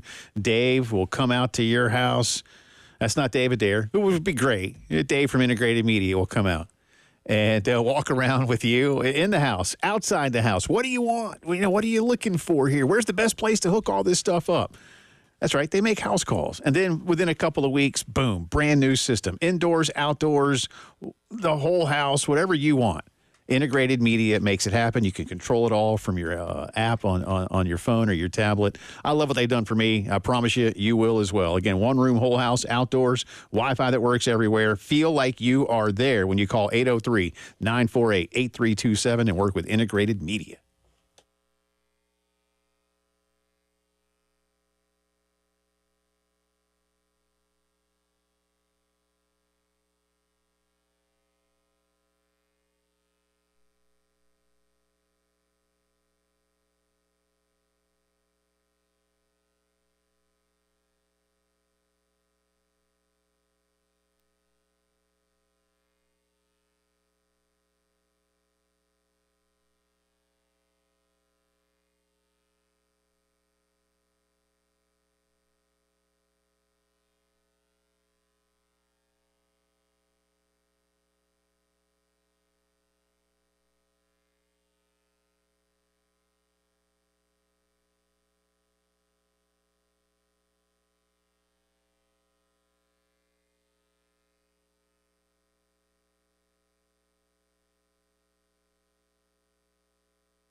All right, we do finally have an accident out there. I'm not really happy about that, but we do. So I-20 westbound, right around Monticello Road, exit 68. So the north side of town, please be careful up that way.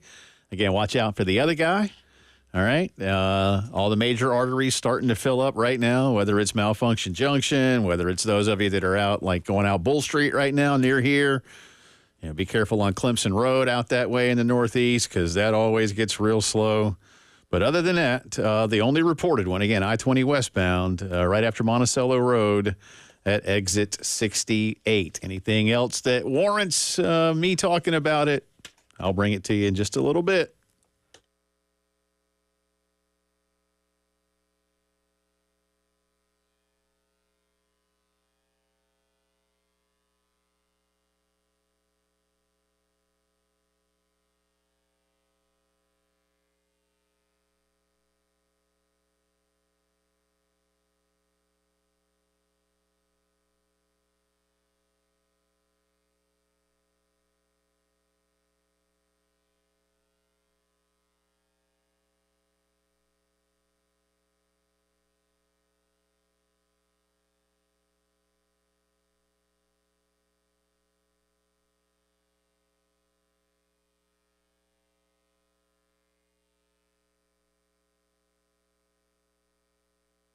Time for the drive around the SEC here on this Tuesday afternoon. Jay Phillips, David Cloninger, Ed Bird at Master Control as Elijah has a little bit of time off. So Tennessee has taken a big first step in the Southeastern Conference. Before I get into the story, let me set it up. A few months back, the NCAA told its member institutions that they would be allowed to have sponsorship logos on the field, on the court, whatever playing surface you play on, you would be allowed to go ahead and begin to sponsor those kinds of things. Well, Tennessee has now signed a 20-year deal with Pilot Flying J. It will be a $20 million per year deal that Tennessee is going to share. The sponsorship from Pilot will also be used to. They've even put a sign out, David, that says Neyland Stadium preserved by Pilot. This project is going to throw a lot of money into Neyland refurbishment, enhancement. The Pilot logo will absolutely be on the field. Now, It's already on there. Yeah. They've already put it on there. They're Knoxville-based, so this makes a lot of sense. But this is this is the biggest that we know of so far, the biggest sponsorship to date between any private business and a member of the NCAA. I imagine that there are more that are coming, and I don't have total numbers yet on exactly what this is going to look like in terms of over 20 years. Does it grow in terms of what Pilot spends? Whatever you're getting today, you won't be getting 20 years from now, right? So, there got to be some built-in escalators into something like this. But I'm not at all surprised that Pilot was the one to come in and do this for UT. Oh, sure. They're all over the country, and I believe the owner of Pilot, didn't he own the Cleveland Browns? Yes. Is it Jimmy Hyams? Yeah. Tennessee guy? Haslam. Yeah, okay. So, and his brother used to be the governor of Tennessee. Yeah, so of course it wasn't ever going to be, we're going to replace the naming rights. It's not going to be Pilot Stadium instead of Neyland Stadium, but if you can go ahead and get some extra money, do it. And so that's what they're doing. They're going to get a lot of money out of that. They've already added Pilot. It's not in any kind of garish colors either. Because honestly, what's going to out-garish Tennessee bright orange? But it's just plain white script on the field, I think, twice. It's kind of like if you think of, say, Coach K Court or whatever. It's just kind of like that. So I know with basketball, they're going to have to watch that because a lot of times those things are temporary stickers, and coaches do not like those temporary stickers. So you'd have to really, bake it into the floor, so to speak. I'm thinking, I don't think USC's remotely close to even doing that or entertaining the thought, but what would be a good logo to have over one Williams-Brice? Bojangles? Yeah. Field? Grouchos? I don't know. Here's the thing. No, I look, in all seriousness, for a local business, unfortunately, Columbia and or South Carolina don't have any that are like really, really local. Like, again, up in Knoxville, you've got Pilot. You've got Bush's Beans. Those are genuine Knoxville companies. We don't have that. We do have Michelin with a big presence, French company. Pirelli with a big presence, Italian company. Volvo and Mercedes as European car makers down in Charleston or whatever. You've got Scout vehicles, that are owned by Volkswagen coming to Columbia soon enough. I could think of some things that could be a little more sophomoric, perhaps. Well, not sophomoric, but it would be, a place of my personal Columbia belief. I'd love to see Village Idiot Field at Williams-Brice Stadium. If Brian and Kelly want to... I think for all that they've done for the programs and the athletics over here over the years, sure, I think they'd say, yeah, we can do that for at least a game, if not a season. And that's the thing, too. In all seriousness, this rule is either a per game or a per season, or in this case, Tennessee just went ahead and said, hey, let's just – and I'm sure Pilot will be more than accommodating when it comes to, again, when I say altering the deal, again, allowing the contribution to grow. Totally just got a flashback of Darth Vader and Mando Calrissian talking in Cloud City. Yeah, pray I don't alter it any further. So I look – everybody needs to do this. I will be very upfront about that. Paying the kids has got to come from somewhere. You need to get as much extra money as you can. You know, I had a guy earlier this year, I don't remember who, was on Twitter with just a one-word response when I said, hey, bring all of this on. And one guy hit me back, and I get it, but it just said gross. And I was like, hey, I understand that the so-called traditionalists that love college football don't like what's happening. I get it. But you're not stopping it. Yeah. It's here whether you like it or not. Yeah. So. You're not stopping this. And so, I would really say to the brass across the street, you need to start figuring out who's going to put their logo on your field. And if you want to do it for the whole season, so be it. If you want to do it game by game, you'll get more money for certain games because they'll be on television, on network television or something like that relative to the 4 o'clock SEC network slot or something like that. When LSU comes to Columbia, that will be more attractive than when Old Dominion comes to Columbia or Akron comes to Columbia. That's one thing I'm looking at, the noon LSU kick, man. I mean, when are they going to get here and start tailgating? I would think the night before, at least. At least.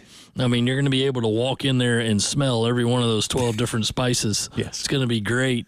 But that's the only thing I don't like about that, aside from the fact, man, I just hope the traffic getting jammed too far for that game. But getting back to the original point of the sponsorships, it's like, look, if people can do it, why not do it?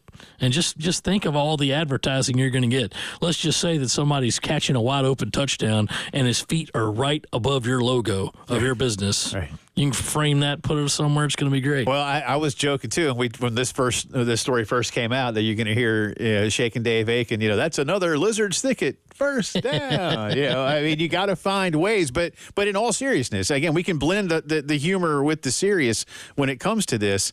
I mean, Tennessee's taking the step. Mm-hmm. You're going to be working against them. Georgia will. Somebody in Atlanta, Delta Airlines. I don't know. Coca-Cola Field. Yeah, I mean, who knows, right?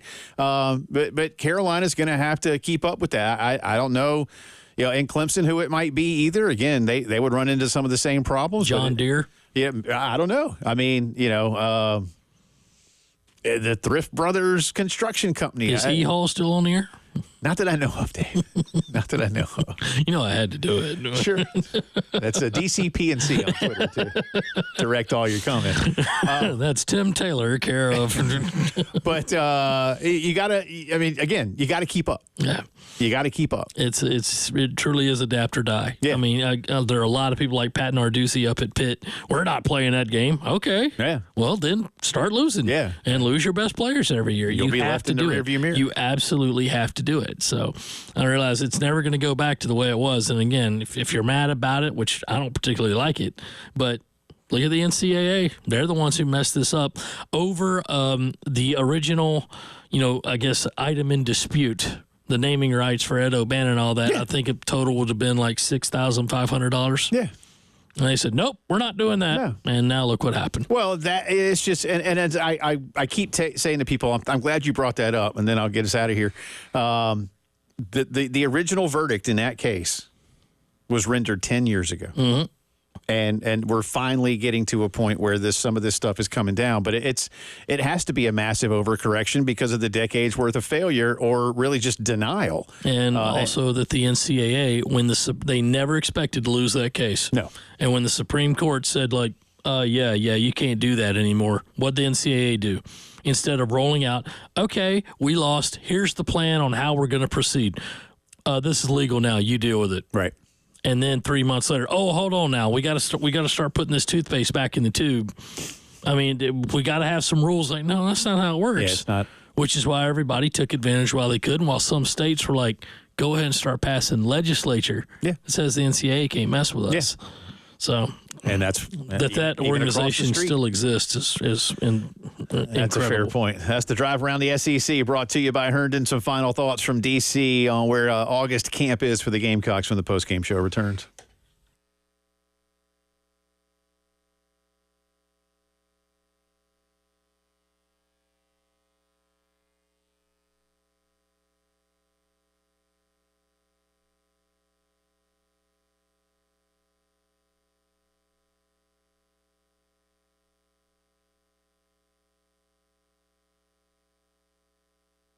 know, dude. It's pretty. Well, the cavity search and the urine samples and everything. That's afterwards. Ooh, can I give you kind of a rain check on that? We'll come back later for that. All right, what'd you say? Address and email address, because they'll mail you the lucrative check. Hey, what is it? What is it, Jay? The funny money, $50 in parking funny money. Yeah, the Monopoly The stuff. monopoly money that they get out of the parking lot with. Well, give me a get out of jail free card. You know? Hey, you don't do You that always lay anymore. that on the cop. It's like, this don't work here. Then I quit. Oh, shit. Yeah, the cavity search. Mm-hmm. How much fun? Why are you in line again, sir? Using the whole fist there. Moon River. I was talking that with somebody the other day. Breathe easy. Breathe easy. Thanks, bud. Appreciate No you. problem, Thanks, man. Appreciate you guys. Yeah, I'll have a Bloody Mary and a steak sandwich and a steak sandwich to the Underhills account. Put it on under there. love that movie. Oh, No, God. that's just, I mean, are you high already? Are you on something? Don't talk to me like that, ass face. I don't work for you yet. That's right. yeah. Nothing of a sexual nature, I assure you, man. I assure you. You always this forward, only with wet, naked married women. I did that to Elijah the other day. I said, well, I have to go. I need to find a towel. My cord had a water buffalo, and he'd never seen flesh. And I was like, all right, you guys go see flesh. The car of the water buffalo.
All right, welcome back in. Final few minutes of the post-game show here on this afternoon. Jay Phillips, David Cloninger hanging out with you. One more quick note. Kentucky, I apologize, Kentucky running back Chip Trayanum is going to be out for the next month, and it is anticipated that he will miss the first 2 weeks of the season, David, which would also mean he would miss the conference opener against South Carolina. That's very interesting indeed, because he was the guy that transferred from Ohio State, correct? So, yeah, that's a minor blow. I can't I don't know how big a deal as of yet. You've got a few weeks to incorporate new bodies into the role, but certainly something that could be a little bit of a dent. But at the same time, where is Carolina with some of their guys? There you go. So I mean, this thing could come out in the wash. We shall see. What from your vantage point as we look ahead to scrimmage 2 on this coming Saturday?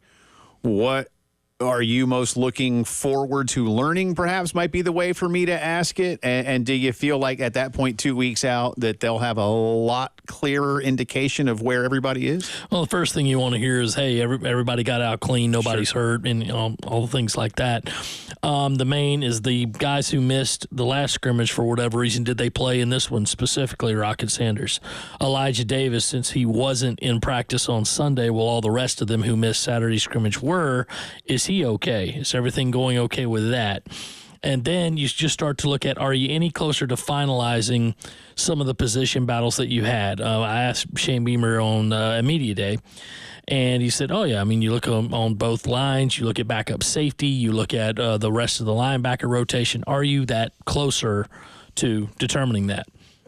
And then you just say, okay, well, we pretty much all know the answer, right? But do you have to make a formal declaration of who your starting quarterback is? It's about that time for you to do that, even though I think we all know the writing's on the wall. And Robbie Ashford was asked about it today. He's like, yeah, I mean, we all kind of know what the deal is, but no, there's not been a formal declaration. So we'll see how that goes, if they feel the need to make that, if not. But right now, outside of like the competition saying like, well, I mean, I don't know if even if you name this is going to be your starting guys, if that makes a difference, because there'll all be a lot of unknowns. Right. I think with kicker, you have to say, okay, where are you on this? Because you did say after last week's like, well, this may go all the way up to the first game. Like, all right, is that something that you really want? Is it actually going to depend in the game? Like, our first field goal tries a 38-yarder. Player X, get out there. Or does it change if it's a 52-yarder? You know what I'm saying? So where is that location going to be? Because as we all know, Jay, nobody knows the kicker's name until he messes up. Right.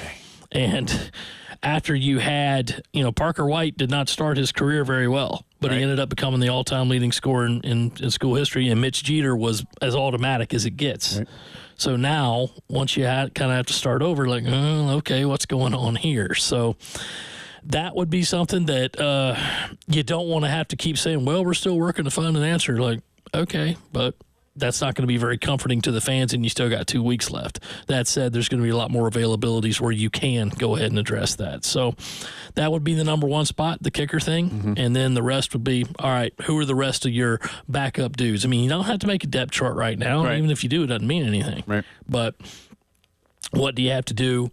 Do you feel it necessary to name an official starting quarterback? And the main thing, hey, yeah, we played about 103 plays today. Everybody was fine. Nobody's hurt. Awesome. And then say, okay, what else happened? And start going down the list. So, is there somebody off the beaten path that's caught, whether it's your attention or those that you've been speaking with, that like fans ought to be starting to pay more attention to? Well, outside of the guys that we mentioned through the program, like your freshman Michael Smith, Dylan Stewart, Mazeo Bennett, those guys, Josiah Thompson, those guys are all going to play, and they're going to play a lot. Maurice Brown, Mo Brown is a guy who's really crept up since Shane Beamer started talking to him, and then seeing him today, you're like, that guy's going to play. I mean, he just looks too good not to. Then the other cornerback spot, O.D. Fortune's gonna helm one, but then you got, all right, is it Judge Collier? Is it Vicari Swain? Vicari's playing really well and getting up there. So saying, okay, is that still going well? But otherwise, I think that they pretty much have their group that they know, say, of, I don't know, good round number 50 to 60 guys that say, here's who we're going to pretty much ride with. Yeah. If we have to get further down the list, we're comfortable with that, but maybe we won't have to. So those would probably be the guys that kind of stand out. And then, of course, you do look at your backup quarterback situation and say, if everything goes to hell in a handbasket, can you trust that guy to do it? And I think they can. Thanks for coming in all day. Anytime. Appreciate you. Anytime. DCPNC on Twitter, postandcourier.com. Make sure you sign up for David's newsletter on the Gamecocks. A lot of good stuff in there. And with the exception of about a minute and a half, we didn't talk about the Braves. Well, we should always leave that toward the end because it's pretty much like the post-mortem remarks. Do it again tomorrow. We'll see y'all.